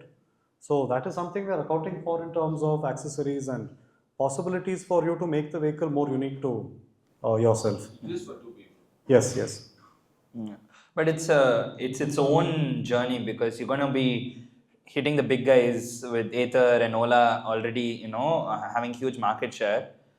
Do you think it will derail? I would say it's too soon to talk about market share. India is selling 6 lakh scooters a month. EVs are collectively selling 90,000 to 1 lakh scooters a month. So we are not at that point to talk about market share. I think that is 3 years from now. So. Actually, if you put it in numbers, it makes a lot more sense. Yeah. Our logic also is that the market today is at 14%, 15% adoption. 80% of the market, in our view, is ready for a superior product. Okay, makes sense. So can you walk us through the funding journey? That was what I really wanted to. So who came in at what time and what was the money spent for and when was the next tranche? So that founders can understand when to raise money, what they have to use it for. So yeah, go ahead. So the first phase was when Vishesh came in.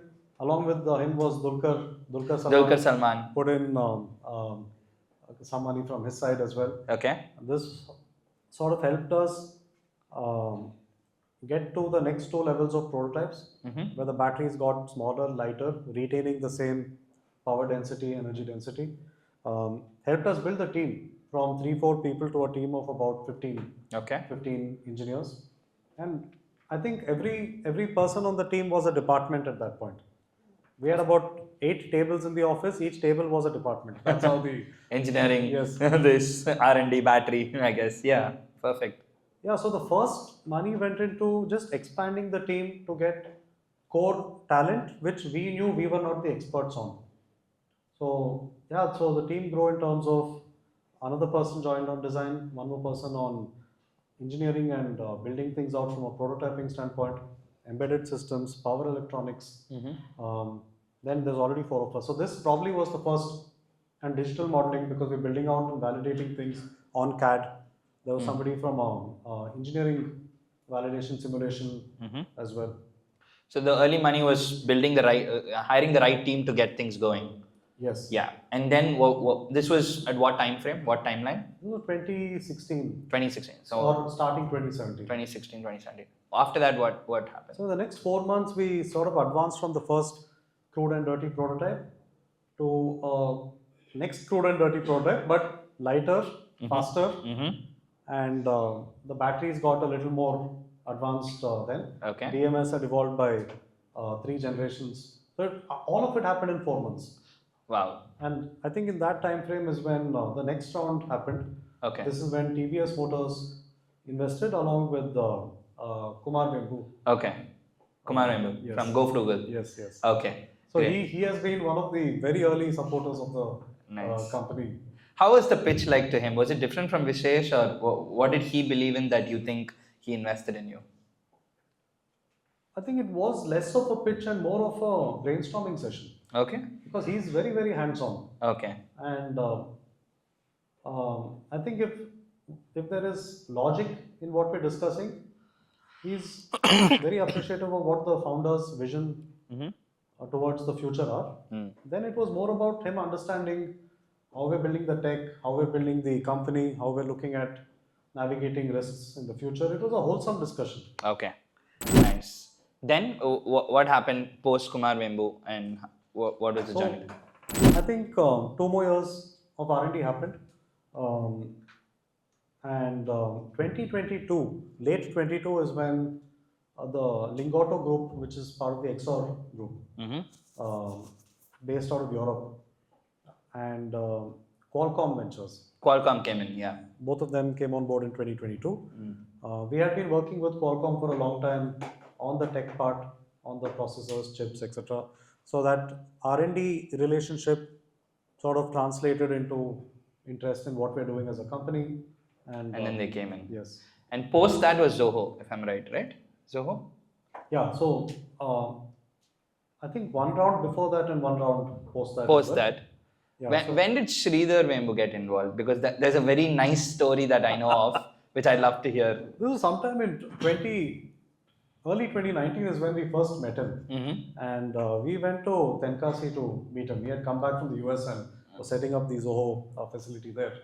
And this again was just a few weeks before, or I think it was just after the COVID wave had hit. After the first wave. After the first wave, okay. And we took 2 vehicles to showcase to him.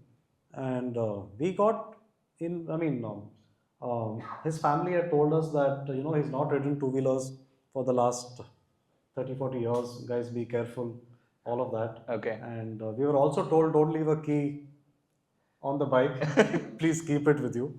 But somehow after lunch, somehow the next morning, early morning, we wake up and Sridhar's not there and the bike is not there. And And he's basically taken it for yeah, and all of us are scrambling. We're trying to figure out what happened, talking to the watchman of the building there, talking to people in the village. And then we were able to reach him. He was about 10 kilometers away. And he was like, my true test of the product is, if you're saying it's convenient to use, it's easy to use, adoption will happen, then I should be convinced of that first. So he just went out for a spin. And then we spent 3 more hours in the village in and around Tenkasi, where he gave the motorcycle to about 10 people, just catching people who are riding other bikes on the road, and says, hey, try this. Either OT tell me how it feels. And that's it. And he did his own user data. everything which cannot be captured in a presentation, he was driving. Which bike did you take? The F77? F77. Oh. So he enjoyed it, is it? Yeah. And then post that he funded you. No, I mean, I'm not clear on the timelines of the funding, but this was a very memorable. Yeah, it's a pretty great story. Sometimes all it takes is a prototype and no presentation. Yeah. The emotion, convinces them to invest. But and you also should keep in mind what the background of the investor is. Yeah. If the investor is a founder who's turned an investor, then it is all about product. If it is more of a VC, then probably the pitch would have to be balanced between engineering and growth of the business. Yeah, I think who you're investing and who you're pitching is very important. Not everyone needs the same pitch deck, That's you got to tailor it to who you're talking to.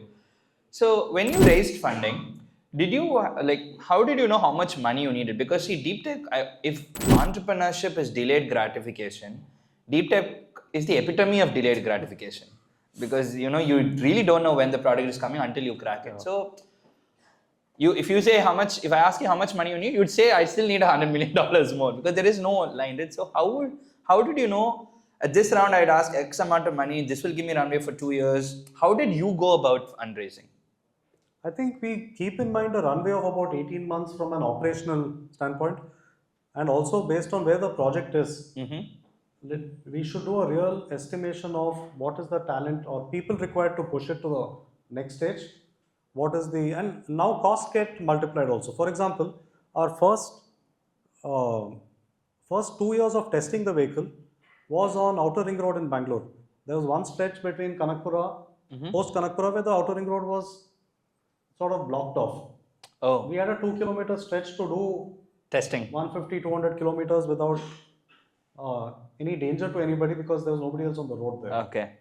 But that you can only do at that phase. Once things get into certification, compliances, etc., you need dedicated facilities, and these daily thing, rental would cost you a few tens of thousands or a couple of lakhs. So it's the cost mount, right? So certification and testing is something that we need to take into account. What are the costs? Because there will be a lot of hidden line items that we may not factor in, but need to buffer for. So operational, what is the growth of the team? Accounting for that, accounting for the next phase of testing requirements, and accounting for a certain buffer in terms of any cases, mishaps. Yeah. Maybe things get delayed by 1 month, 2 months. Yeah. What do you do in that case? Okay. And get real world data from other benchmarks as well. Was there any point in those 6 years where, naturally, when you raise one stage, when you go 2 years later, you'll have to show some kind of progress, and then they see the progress, and it's like, okay, fine, the next tranche comes. Was there a time where you couldn't show progress, but you still had to raise capital because you knew it's going to take another 6 months, and we need money? Was there a phase like that for you? I think not exactly that. Okay. But we needed to raise some capital to fund the change in strategy from the 3-battery architecture to a fixed battery.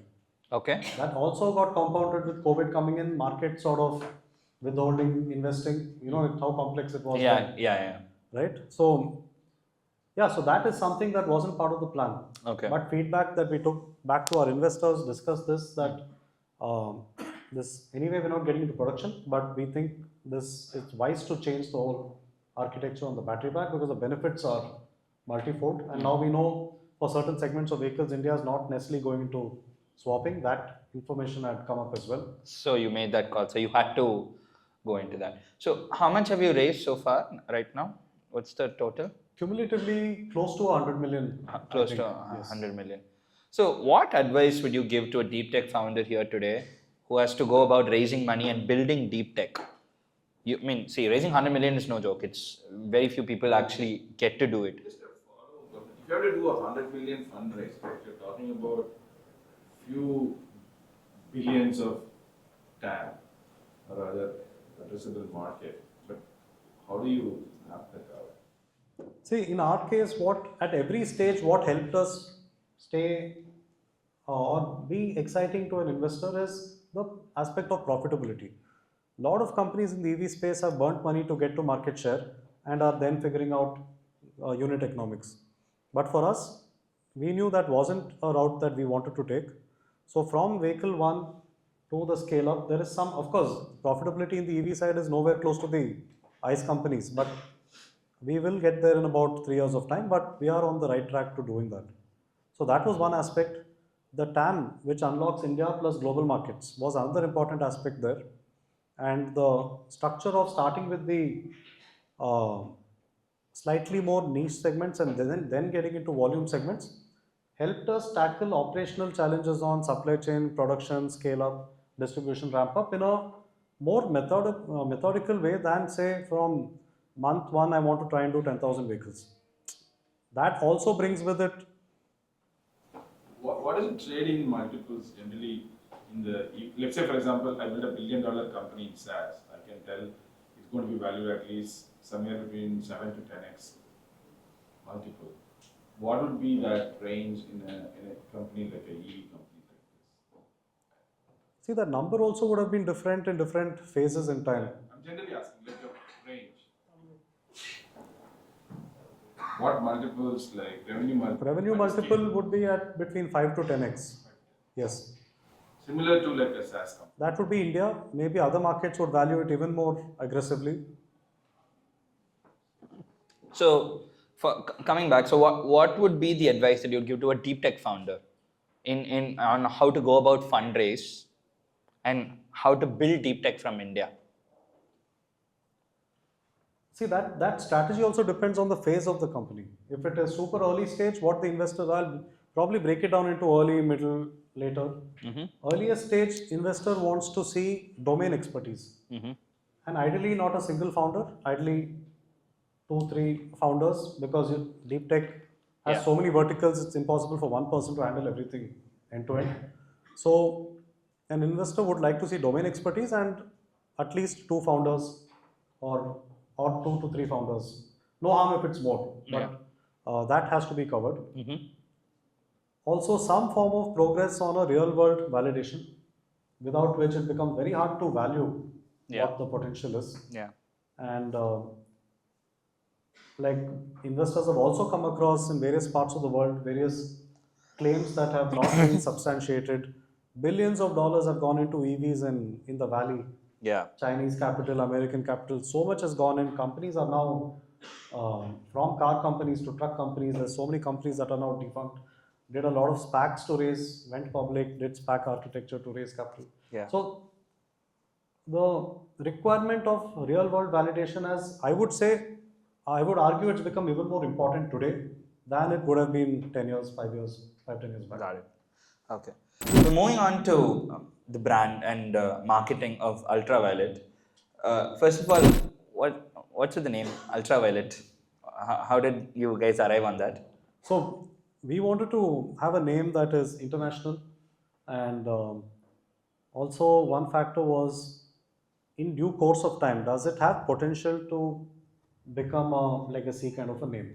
You think about Lambretta and a few other things, right? So our view was, India was also seeing a lot of companies that had a very easy to pronounce short names. But we wanted to go the other way. We thought there is merit in that. So violet was one word also that stood for wavelength, the wavelength of light and the interpretations of that, to clean technology. There's a lot of associations with violet. since we wanted to be international, and I spent some time when I was between 3 to 5 years old in France. So the French spelling of violet.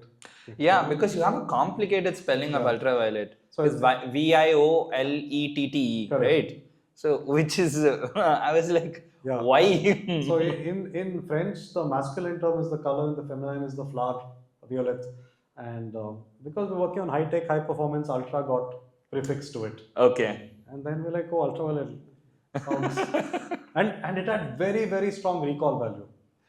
Yeah. So that was one very important thing. We had multiple options, but this had the highest score in terms of recall value from all our. Okay.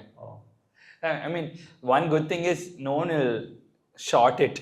They'll have to say ultraviolet. Yeah. You can't short it, in fact. It's Probably a UV, but UV, but it's still, I think people would go about to say, calling it a ultra. You don't short Tesla as test, right? Like, you just call it Tesla. So, but what was the positioning that you had in mind for the brand? What do you want customers to think when they think ultraviolet? it was design, tech, performance. Mm-hmm. If I'm riding an ultraviolet vehicle, I will get the best in all these three. Okay. And that's the DNA that you will see with Tesseract or Shockwave or X47, even following the F77. But how does that translate in the consumer mind? Because when you say design tech and experience, it's marketing language. But what is that? What does the consumer want? How do they translate that and feel like, oh, this is what I mean by ultraviolet? So design is simpler because it's predominantly visual. Visual, yeah. Next part is when you ride it, the functional part kicks in. So design, the attribute from ultraviolet would be futuristic. Okay. And you see all our vehicles are Very quite futuristic. Yeah. And there's a futuristic also is a fine line. You cross over too much and you appreciate it, but you can't Drive it. identify Yeah. with it. Yeah. So it's tricky, but I think we've done a good job in pushing the boundary, but still being Still being relevant. Yeah. relevant. Got it. So design is that. Tech is a constant. We are on the treadmill to keep providing the most advanced forms of tech. We were the first company to offer dual channel ABS, first company to do traction control, first company with the X47 to do radars on the vehicle, dash cam integration has happened, onboard chargers, again the first. So tech is a default for us to stay ahead of the curve. Yeah. And performance is something we would want to be top of the line in every. Got and it. performance means different things. On a motorcycle, performance is speed and acceleration. Yeah. In a scooter, performance means load carrying capacity. And in India, you need a family of 3 riding a scooter, a family of 4 on a scooter is a pretty common scenario, right? You can't go by the textbook requirements for the product. So performance means reliability, it means speed, it means acceleration, it means load carrying capacity, it means different things in different. Got it. So in your website, you mentioned this word called ballistic experience. What do you mean by that? What do you mean? Ballistic is the top mode on the vehicles. Okay. All our vehicles come with 3 riding modes: glide, combat, and ballistic. Again, based on you can easily identify which means what. I mean, ballistic means bullets, by the way. Like, yeah. So the ballistic acceleration is something that is very addictive. Yeah. Yeah. So is that what you are expecting consumers to also associate with? Because when I think ultraviolet, I'm trying to think, okay, it's going to be fast because you're saying performance, right? So is that the core thing that people should think about when they buy an ultraviolet? To us, it's 2 things. People feel that, am I part of the future? Am I more ahead into the future than my counterparts riding conventional vehicles? One. Second is, of course, performance, and that is synonymous with ballistic. Yeah. So one, if you ask a lot of our F77 or X47 community members to tell you top one word that comes to mind, a lot of them would probably say ballistic. Yeah, got it. Nice. So let's take India, today India's market. Do you think it's possible to sell the aspirational product in a very price sensitive market? And along with that, generally India, even the general population, we seem to appreciate aspirational products from the West. It's just the way we've been brought up. A BMW or a Audi is generally considered wow. Like in bikes, Harley Davidson and Ducati are the only things probably even I know of. I'm sure there's a lot more. So how do you feel? How are you confident about selling aspirational product being an Indian brand? How do you see that happening in the Indian market? For us, it's about authenticity, and I think the generation now appreciates authenticity. And you'll see signs, right? You'll see sneaker companies doing well. It's not only the Air Jordans and the Of course. Adidas. You have the sneaker culture has picked up quite a bit. Yeah. I'm thinking of segments where aspiration has translated beyond the large companies. Yeah. Electronics is another, and it's no more. I mean, Apple always had an edge. Apple still has certain things more advanced in terms of interfaces and the UX on the devices. But there has been opportunity for a lot of newer brands to come in and make a mark as well. I think as long as you're able to identify with it, we will be able to break that. But why do you think like Ducati or Harley didn't take off in India, considering the legacy that they have and the kind of aspiration we already have for them, because they're the products you see in movies and you grow up with them? Why do you think they didn't take off? In fact, they have one showroom right down the street, but I barely see anyone walk in. I mean, to their credit, I think to what they could do, they have taken off. Yeah, because Ducati is bringing more motorcycles to India, but the scale is nowhere close to the. Of course. Because the motorcycles would minimum your entry ticket size would be 15 lakhs or more, or probably 12 lakhs or more. Yeah. So that is quite prohibitive. Then you're going into luxury. You're not anymore in performance. You're going into performance / luxury segments. Okay. So you think they're taking up the top 1% and they're going to stay there? Yeah.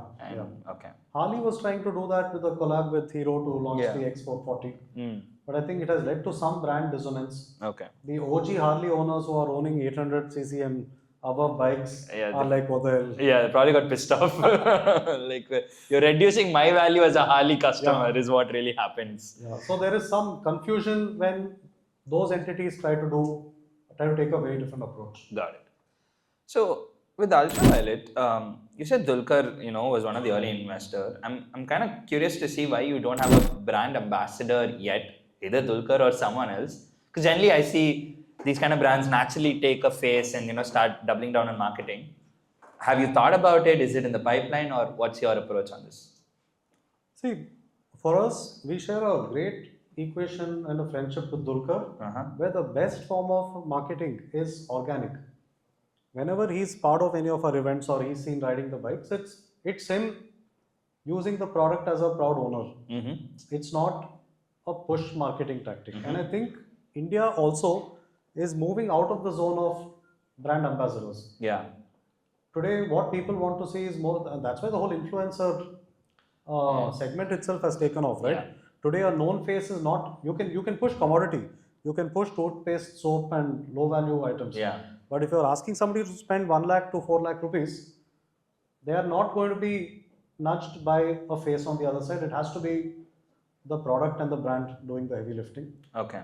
And also the other way in which a brand face works is if you and 2-3 other products are competing for market share and you just want a 5% increment in market share, then maybe getting a very well-known face sort of pushes you past that threshold. Got it. But at the early stage that we are in, I think the best thing that could happen is people knowing that Dulquer is actually an investor in the company and he's proudly riding our bikes. Okay, great. So with respect to marketing, especially 2022-23 when you first launched, what was the initial GTM like? How did you get your first 1,000 customers?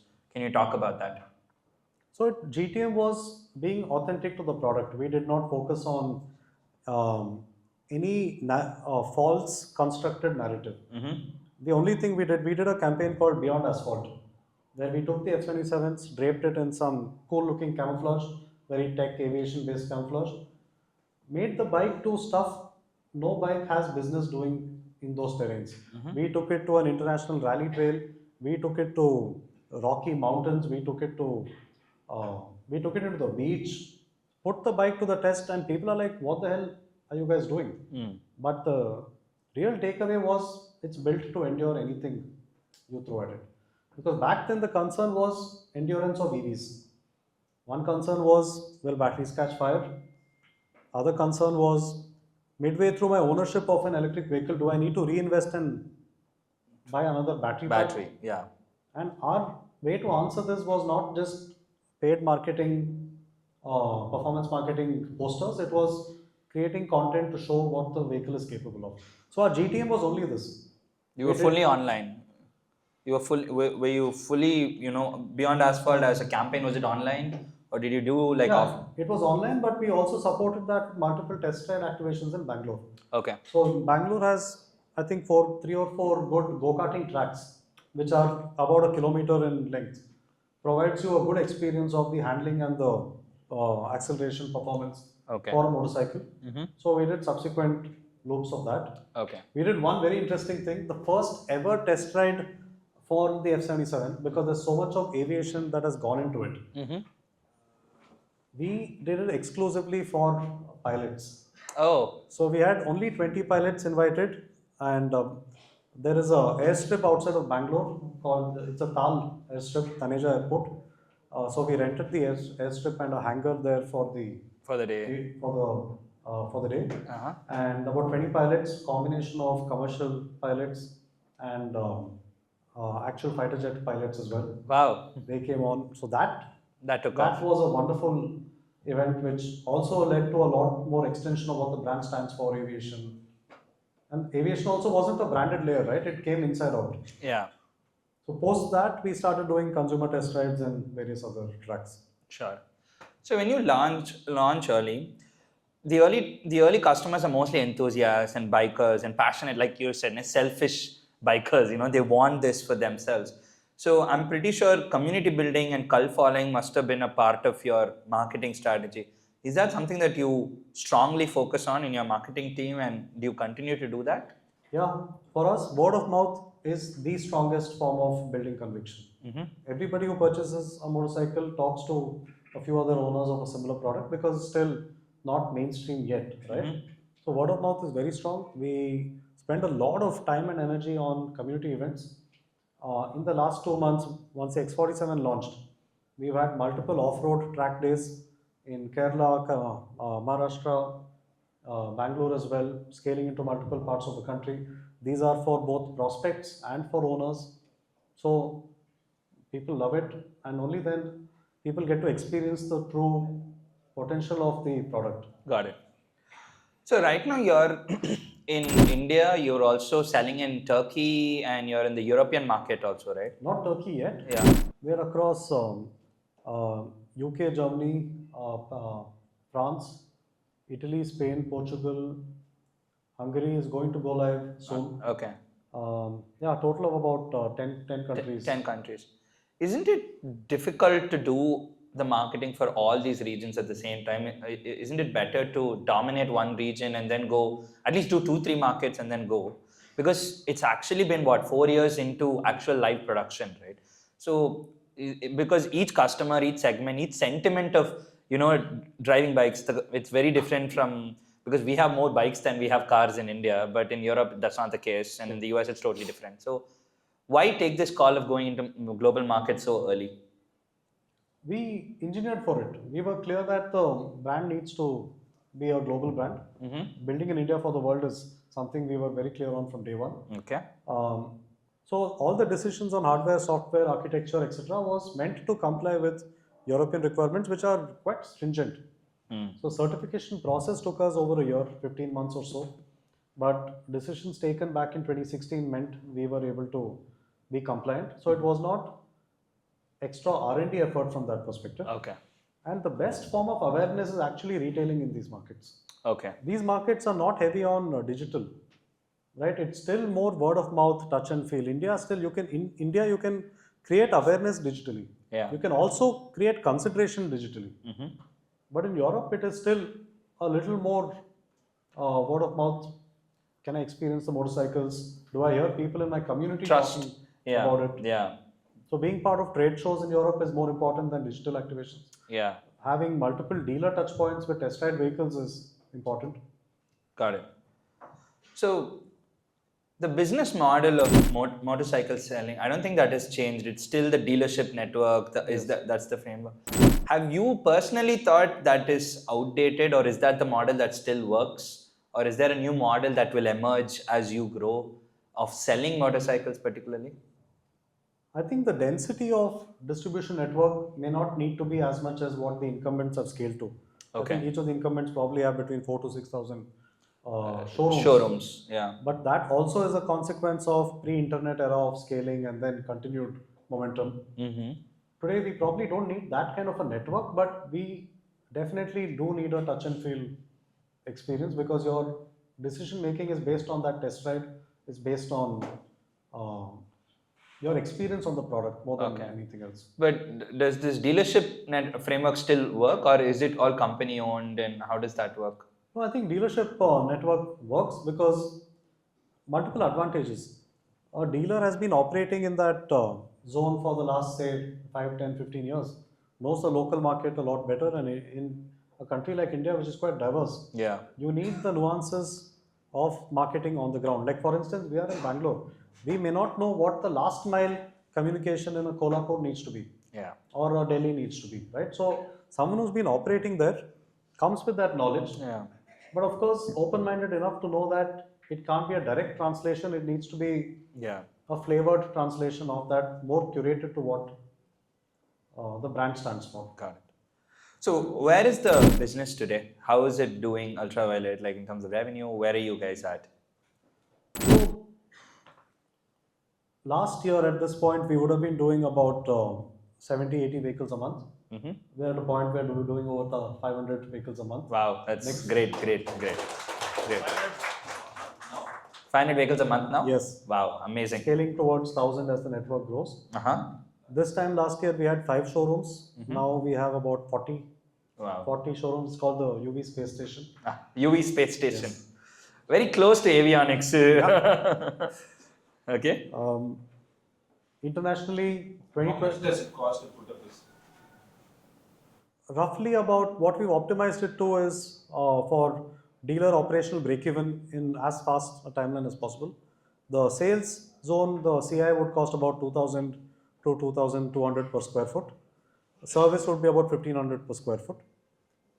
So, and we recommend about 1,000 to 1,200 plus minus 10% as the. It's like a crore. I'd say closer to 40-50 lakhs. 50 lakhs. 1,000 square feet, 2,000, 40-50 lakhs. To set up a show. Sure. Yes. And that is put up by the dealer itself. Yes. So dealer owned, dealer operated. Yeah, sorry, you were saying. So about internationally, you were talking about. Yeah, 25 was a pilot. 25 was a pilot. This year, X47 also goes live in Europe. Okay. Also exploring a few other markets from Southeast to LATAM. We'll see at what point in time those go live. That's great. I mean, from 80 to 500 a month is huge scale. And is that growth directly proportional to the number of showrooms you have, or how did that kind of phenomenal growth happen? It's multiple things. It's scale from a distribution standpoint. It's people seeing more vehicles on the roads. It's the X47 having come in to broaden the user base across motorcyclists. What's the split now between F77 and X47? I'd say it's 2:1, 3:1 kind of. X47. I mean, different cities have different. But X47 selling more. Yes. Naturally, it's selling more. Okay. And you're currently manufacturing where? Out of Jigni, near Electronic City in Bangalore. Oh, okay. That's great. How big is the facility? Facility can scale to about 50,000 vehicles per year. Okay. 50,000 vehicles. Yes, but annual capacity. But you had to build that kind of scale this early on, is it? No, we didn't build it for 50K. It was for half of that. Now with the new products coming, we are doubling capacity. Okay. Is it Hosur the hub for? Yeah, Hosur, but Electronic City and Hosur are like about half an hour away. So a lot of our vendor base is in that zone itself between Hosur and Electronic City. Nice. But technically, Electronic City falls within Karnataka border. And the other thing was, the first production facility, we wanted R&D to be able to travel back and forth whenever required. So 45 to 60 minutes was also a radius that you wanted to be with. Okay. And how big is the team now? Team cumulatively would be about over 600 people. 600 people. About 250 odd on R&D, Mm-hmm. 150 on production, and maybe 150, 200 across the other functions. Okay. Sales, marketing, after sales. So. Okay. So it's been like 10 years if you really think about it, right? 2014. Would you say you're here faster or slower than you expected, wherever you are right now, today, based on your timeline when you thought? I mean, timelines are so compressed in our minds, it does not feel like 10 years. It's been breakneck speed of Yeah? executing, innovating. Yeah. But in terms of milestones, I'm sure you would have had something, right? So what is that? In terms of milestones, I think we are quite happy with where the industry is vis-a-vis where we are. Okay. And certain things are out of our control. For example, the 2 years of COVID. Yeah. But that also gave us the opportunity to take a step back and reevaluate our battery architecture, which led to the larger good, right? Okay. So I think we are, in terms of timeline, yeah. Yeah, because you've mentioned elsewhere that time is the biggest limiting factor. Yeah. And if I could compound. So if there was something that you would have done differently, if you knew what you knew now, what would that be? Not too much, because our view of building core tech vertically integrated stayed true from day one till now. Mm-hmm. And certain things, when you're building stuff that hasn't been done before, is a black box, right? You can't associate a certain time for it. Yeah. A charger project itself took 2.5 years. Yeah. Motor controller project again took about 2 years. Yeah. So I think today we are well armed to now be modular and get into various segments at a very, very fast paced approach. Got it. So, I mean, you've grown significantly from last year to this year, but I'm sure you're still burning. And are you keeping profitability in the mind in the next couple of years, or are you still doubling down on revenue and scaling on product? No, now it has to be both. Okay. Measured approach towards both. Mm-hmm. We are first targeting operational break-even by next year. Oh, that's great. Yeah, that is the first milestone. Wow. Okay. Congrats. Great. So, what's the next big milestone of you? I mean, Ultraviolet. I mean, you've already said it's operational profitability and you're going to get 1,000 vehicles. But in 5 to 10 years, if you have to say something, if Ultraviolet wins, what will it change in the world? In 5 to 10 years, hopefully in 5 to 10 years, we'll be beyond things on 2 wheels. Mm-hmm. I hope what we will change is how technology and mobility come closer together. We are seeing a lot of that happening in the 4-wheeler industry, not yet on the 2-wheeler side. So will we see a 4-wheeler from Ultraviolet? I'd say why not? As of today, of course, we can't commit to that. Yeah. We need to be self-sustaining first. Yeah. But yeah, when that happens, why not? Yeah. Great. I mean, wouldn't that be something? I mean, if BYD can do it for Tesla, I mean, why not challenge with Ultraviolet, right? And that should be a great answer from us. But I think we're almost done with the session. I have some rapid fire, and then we'll open the floor to questions. Before the rapid fire, one question I wanted to ask was, what did building Ultraviolet cost you personally? There's a tremendous personal sacrifice that everyone goes through. Was there something that you went through that was really hard for you to overcome in the years of building Ultraviolet, early days? Nothing that I regret, because I'm fortunate. Perhaps all of us are fortunate to be doing what we love, right? Yeah, that's true. So that keeps us going. That keeps us going for longer than anybody else would be able to. Mm-hmm. So I don't regret anything, but what it's cost me is probably my social circle. My pool of friends have reduced from hundreds to a few tens of people. I think that's good only. Less drama. That cool. Plus, yeah, I'm trying to prioritize more time on fitness, but it's becoming very hard to get that 60, 90 minutes of time on a daily basis. That's something I was very passionate about, because I was actively, my schedule pre-COVID was, I was playing basketball for a club. Oh. Because in college I was playing at a professional level. Oh. Then I was into ultimate frisbee. Oh. 2 days basketball, 2 days ultimate frisbee. It was 1 day of football. Wow. And Now this- 7 days ultraviolet. No. This was 9 to 11 at night. Appa. Because Bangalore had these turfs on rooftops of building, right? Yeah. So that's popped up quite a bit. Yeah. But now even that window of time is hard to come by. Wow. You should do it though. I mean, founders also need their balance, right? It's hard otherwise. And you drive an F77, right? Do you regularly drive? Yeah, I'm driving all avatars of any prototypes I'm building. No, what's your regular commute like? I'm curious. Regular commute is F77. F77. Yeah, but in the last 1 year, I've been driving the X47 because since the whole pre-launch debugging activity started, resolution of whatever edge cases, I've been part of that. Okay. Yeah, so But in it's Bangalore traffic, how is it? no, it's okay. I mean, it's a real world use case. Roads are bad. So, Bikes are better, I guess, in that sense. and we are Neeraj and I both ride motorcycles, and we are so happy to be doing that because you're saving half the time in commute. And we have our connected helmet, so sometimes if push comes to shove, take meetings on the go also. Yeah. For those who don't know, the helmet is an integrated part of their system, and you don't have a heads up yet, right? Or do you?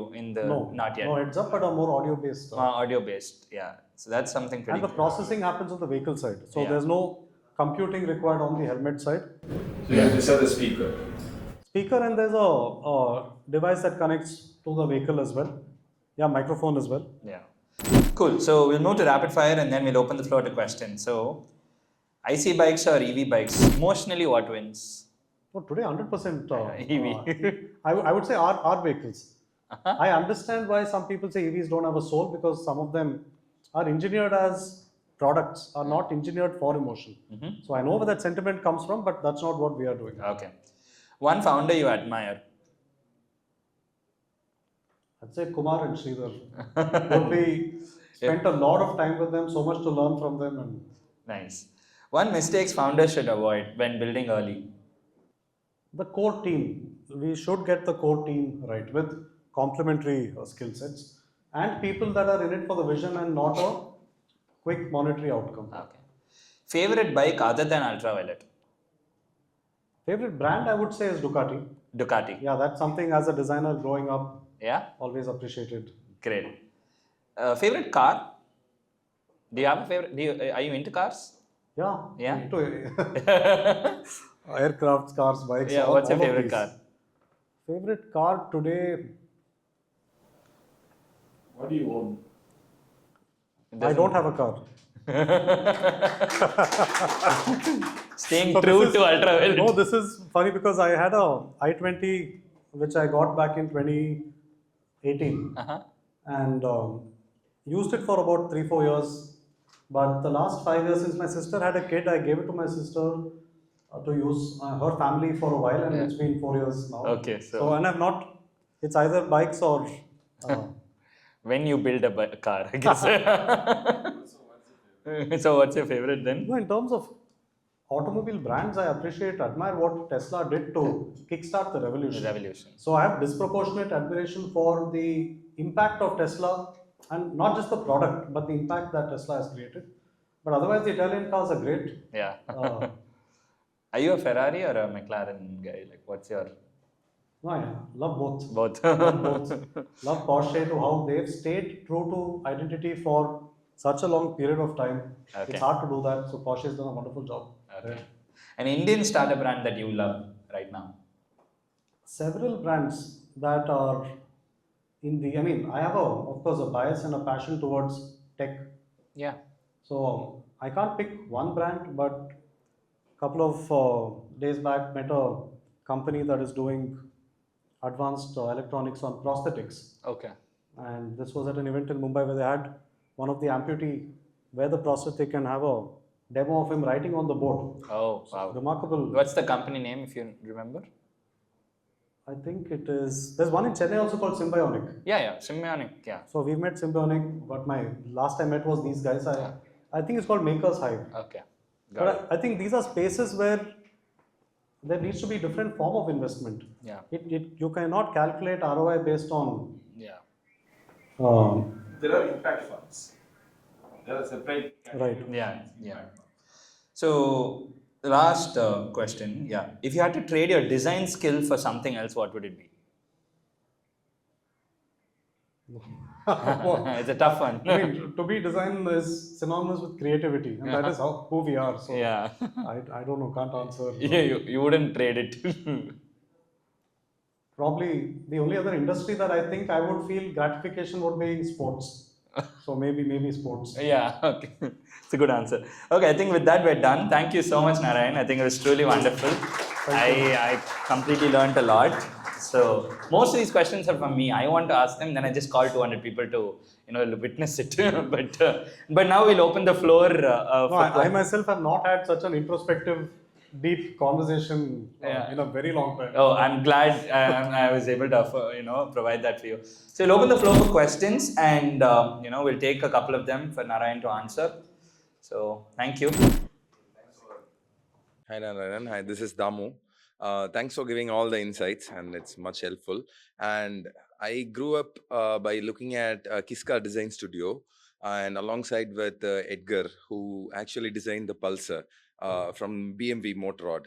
And when I saw the F77 for the very first time, it flabbergasted me with the standards from the exterior standpoint of view. So I would like to know what are the trade-offs when it comes to the design while designing the F77, which you gone through to achieve the standard of it. I mean, whatever which is there in your vision while designing it, could you able to make all the 100%? I know there will be trade-offs.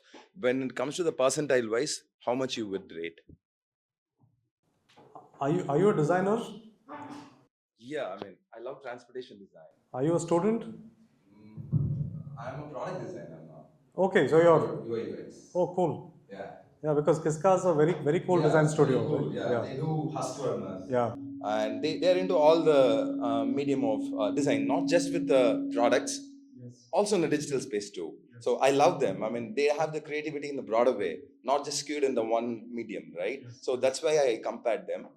And when I see the ultraviolet uh, design sketches for the very first time, maybe 6 years back, I got flabbergasted. I mean, with the standard of the lines and the form towards the function, it really matches the aesthetic, I want to say. So is there any trade-off which you did, because achieving those standards is really a hardship, right? You know that. So what is the one trade-off which you wanted to do but it's yet to make? See, one thing is what we need to keep in mind is India's got talent. India's got crazy amount of talent on design, hardware, software, all of these things. But my read on the industry was the management of a lot of these companies are not taking bold steps, which is why we see more of facelifts and not fundamental forms or innovation coming out of India. So one risk that we had to take was the F77 is a strong departure from any motorcycle that you've seen in the country. So we had conviction, but of course we can't validate it with numbers. So that was of course a big risk that we had to take in terms of how is it going to be perceived?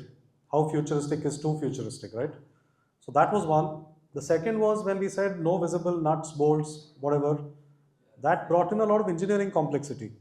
So the R&D time on integration with the frame and the other B surfaces on the vehicle, that took longer. So one trade-off was, of course, probably another 6-8 months of engineering has gone in because we had to fulfill some of these requirements. Otherwise, you could just straight mount onto the brackets on the frame. It would have been a faster and a simpler process. So trade-off was time, but I think the engineering and design teams worked very closely. Each understood each other's constraints. So everybody was willing to take up the challenge and solve it. That's one of the advantages of a small team. Thank you. Next question, please. Yeah, hi Narayan. Very amazing session. My question is, hardware is hard, and especially it's costly as well, right?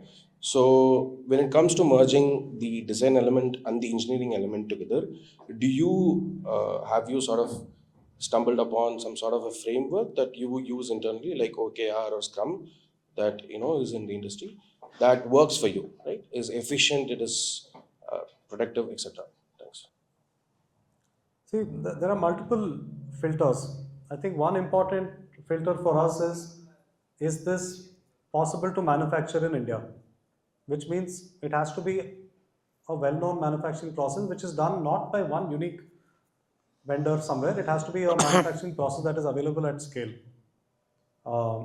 Approach is also different based on the industry. If this was aerospace, I would not say the same thing. That means we need to be a little more unique to what the product requirements are. Then the second, I think, very important thing is the customer expectation or what we want to provide as consumer delight. We are not fulfilling bare requirements of a consumer. For us, success is delighting the consumer, right? So we put extra weightage on aspects around the experience of the product, and experience comes from problems that are solved from both design and engineering. Some of them are a non-starter, some of them are a good to have. So we categorize the must-dos, should-dos and good to do and accordingly tackle the problem.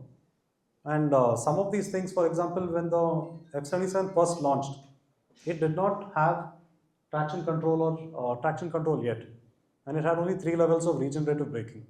In the next 8 months, we were able to now bump up that regenerative braking to 9 levels, and traction control was also solved. And we were able to roll that out as a upgrade at no extra cost to the first set of owners. Oh, that's great. So some of these things also help build transparency. But yeah, the challenge as a startup, why I'm saying this is you may not be able to tick every box before something needs to materialize. So be very clear on must-dos and good-to-dos and then accordingly tackle them. Just a quick question. How many of you are in hardware, EV, automobile, battery technology? DeepTech, yeah, basically. Those areas. That's a very Yeah. I think then it's a fruitful session. Yeah. Hey, hi. Narayan, this is your junior from NID. So I met you exactly like 10 years before. So we both sketched together in the Eames Plaza. And amazing session. Thank you, Aravind, for curating such wonderful questions.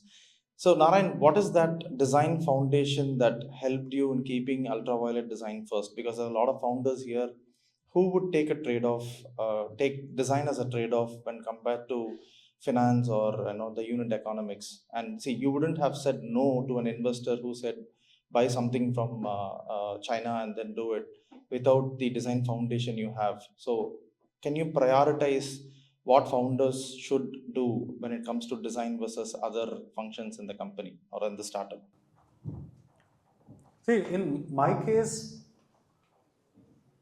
I share equal respect for engineering and design because a magical outcome can't happen by any one function alone, right? So, and also all the projects we worked on in college, all of that helped get a real functioning understanding of engineering requirements.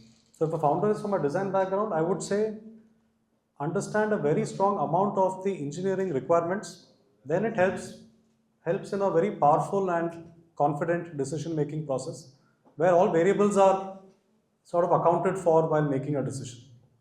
What I've noticed is when someone goes too much into purely on the design side of things, which is more on the aesthetics or the UX side of things, you're sort of disconnecting from the effort it takes to actually engineer the product to meet the outcome that a designer wants. So I would say a designer's creative designer's most important strength is problem solving. And to me that, the first 2-3 years of the company, that problem solving was on pen and paper on helping create a beautiful bike.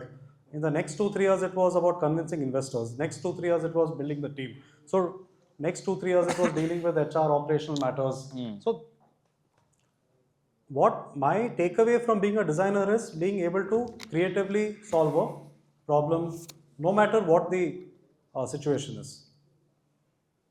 So I'd say that is one, and being a designer, spend a lot of time to understand the engineering requirements. So any meeting is or discussion is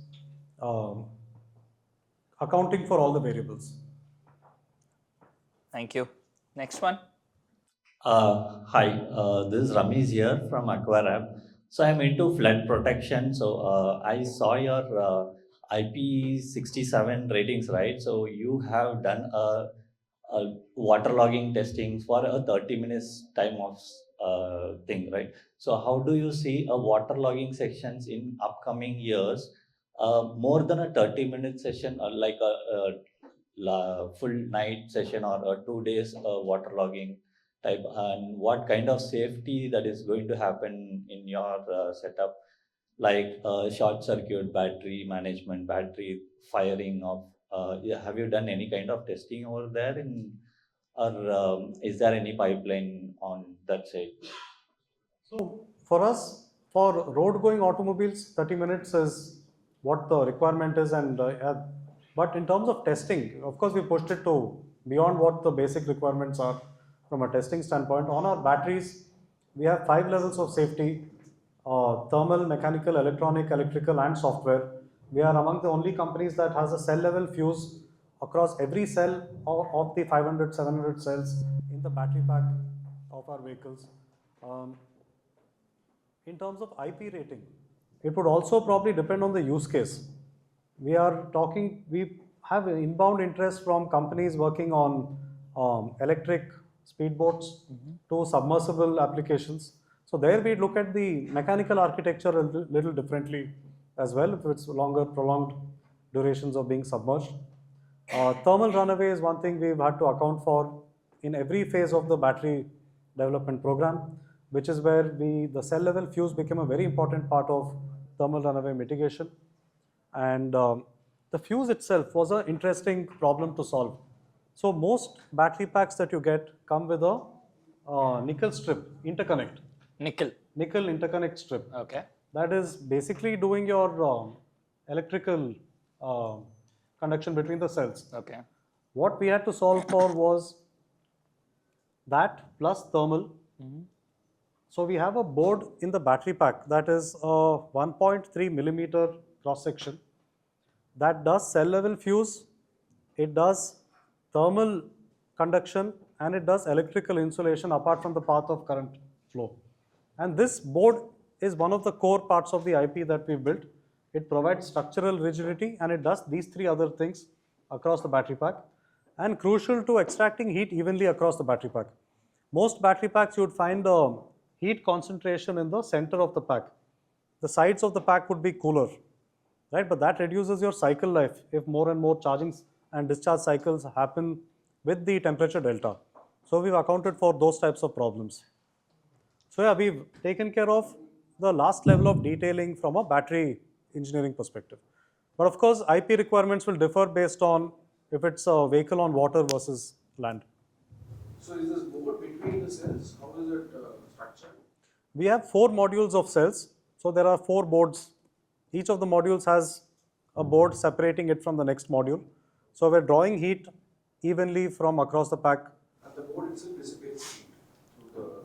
Yes, yes. So what about the blade, BYD's blade technology adoption in bikes? Because we were using 21700, am I wrong? No, blade is a different format of cells altogether. Okay. The minimum size for one cell is much larger. It fits a floorboard of a car right now. Okay. And also the energy density. It's higher. No, it's lower compared to NMC. We are using NMC. Okay. NMC cells today have among the highest energy density. So the BYD is mostly ferrous phosphate chemistry. And that has a trade-off of about 20 to 30% of energy density. For a car or a truck, it's okay because you've got enough chassis space to accommodate. But on a motorcycle, you need to optimize quite a The bit. smaller it is, the better. And Shockwave, the bike you have a shockwave, right? So it is somewhere comparative to Super 73. I'm a great lover of Super 73 in the USA. So actually, while I'm running an automobile company. Level 2, I supply products in clean, coat, and protect. Okay. So in this segment, so I'm a great fan of automobile. Whatever first of all, I love the enthusiasm you deliberately outside. Right? When you talk about cars and bikes, right? I really love it. And I tested the F77. It was literally like my Z900. The initial acceleration was literally like Z900. And the shockwave is an amazing segment. What about the Super 73? In US, it was super crazy because my department is in clean product. Chemical guys is partnered with Super 73, and there is lots of enthusiasm towards that kind of crowd in that segment. how you are seeing in India at that final mile kind of small shopway. I think shopway fit in that segment, right? Yeah, but we are not really focusing on B2B use cases right now. Could that be an offshoot from the business at some point? Maybe, but today that is not the focus. So all our decisions are based on consumer-owned products with no compromise on these three aspects on performance, tech, and design. Yeah, there. Hello. Yeah, I'm Soundar from WongTailor.ai, and I have two questions to you. It's been amazing what you guys are doing. I've been following you in social media. One is that how much of your design is indigenously developed and you are patenting them in India or abroad? And second question is when we can start investing in a company, basically when you are going to IPO. Thank you. Very encouraging to hear. Thank you. You already have shareholders. Yeah, they want to invest. So, first question on the design, everything is indigenous from the first concepts on paper to the technology patents. Being an Indian incorporated entity, our first IP filing happens in India. The first PCT application happens here, and then we extend the coverage to certain global markets. Okay.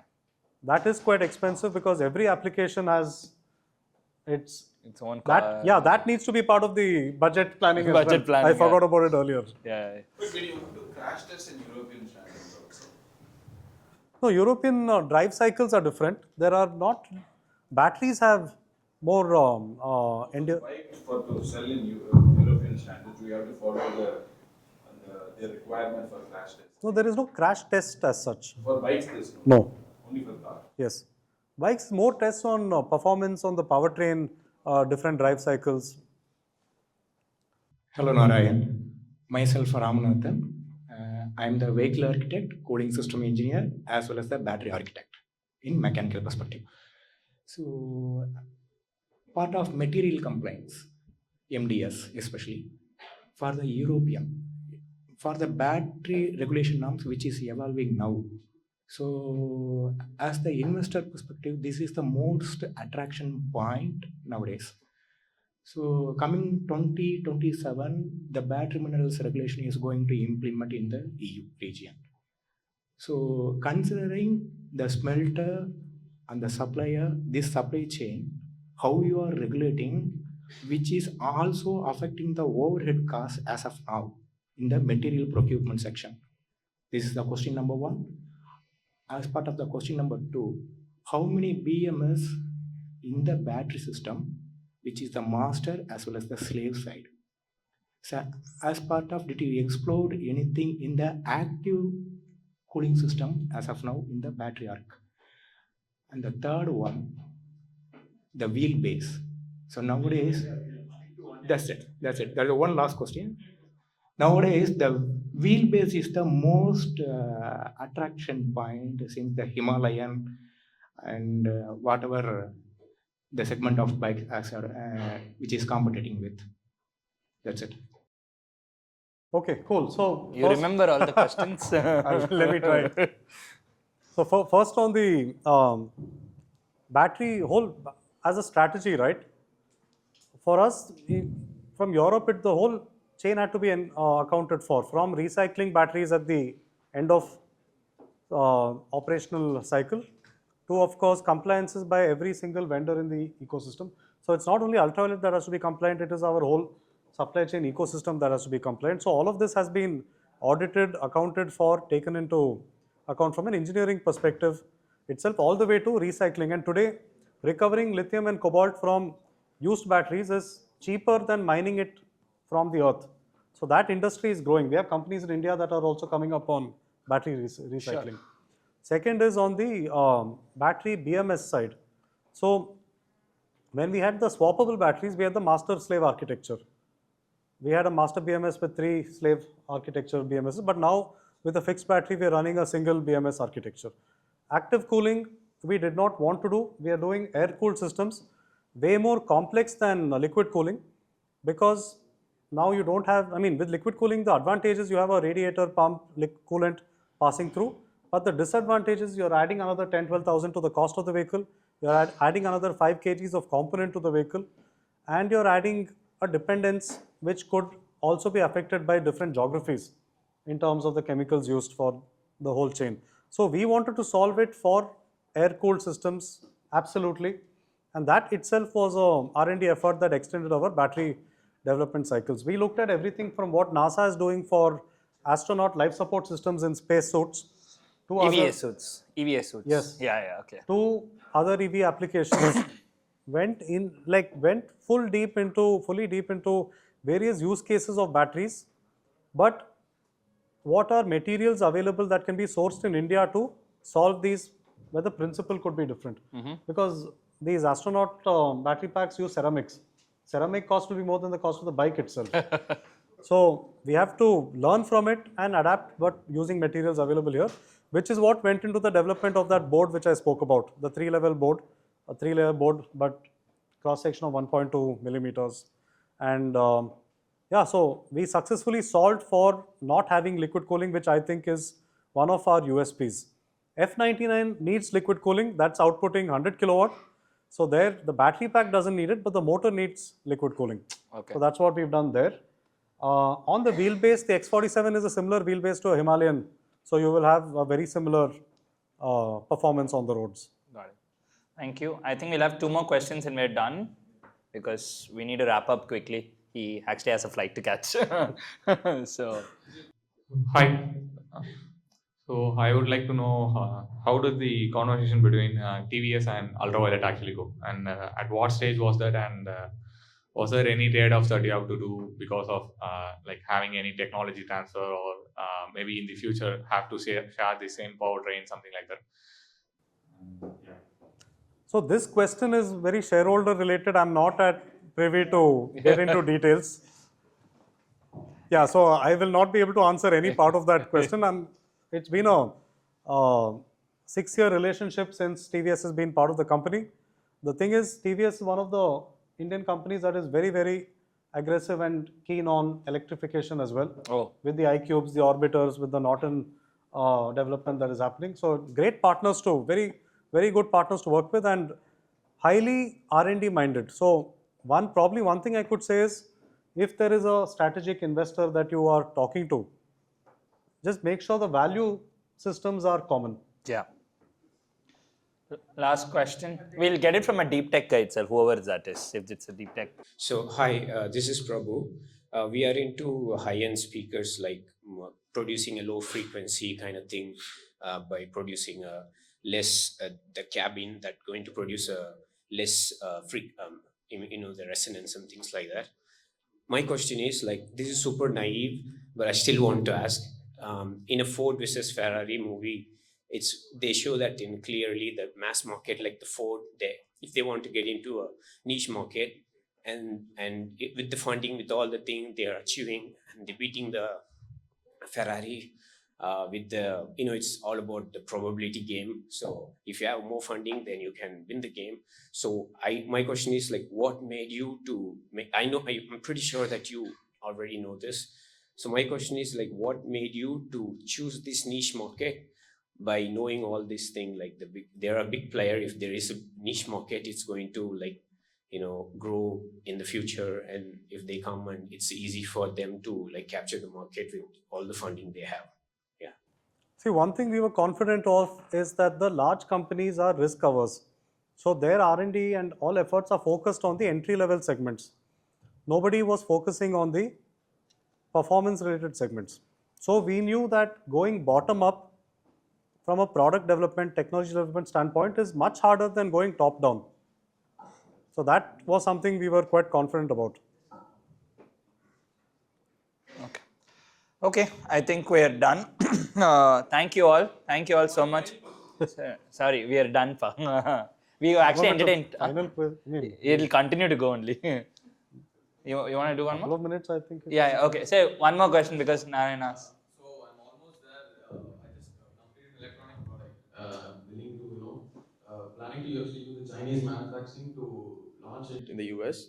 Are there any ways or methods at which I could approach that and do it over here itself? Because I have no clue how to approach scaling of production and all that. It's actually a beverage cooler. It's actually new. It's in the US market. being designed particularly for the US? I would say let's have a conversation, get into deeper details of what part of the whole chain can be sourced or manufactured here.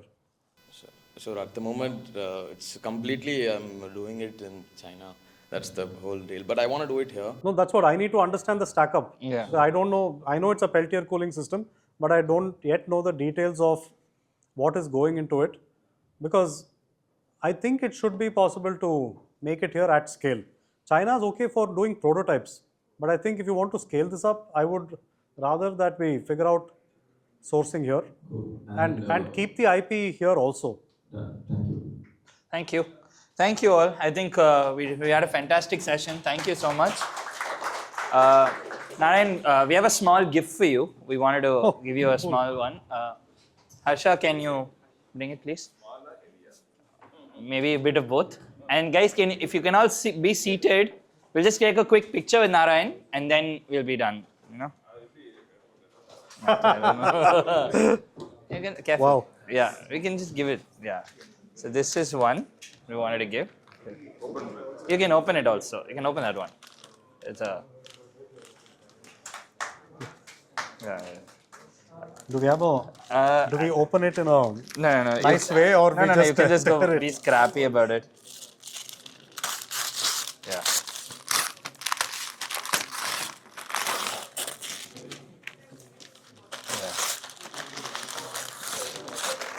Yeah. Yeah.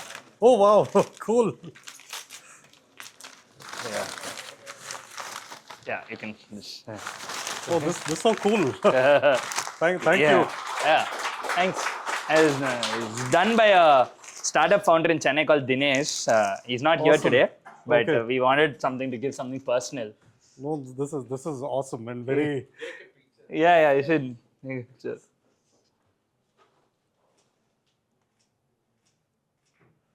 Yeah, he did 3 trials to get your face right. So, yeah. So that's another one. No, please put me in touch with him. I'll convey my regards. You can just give it.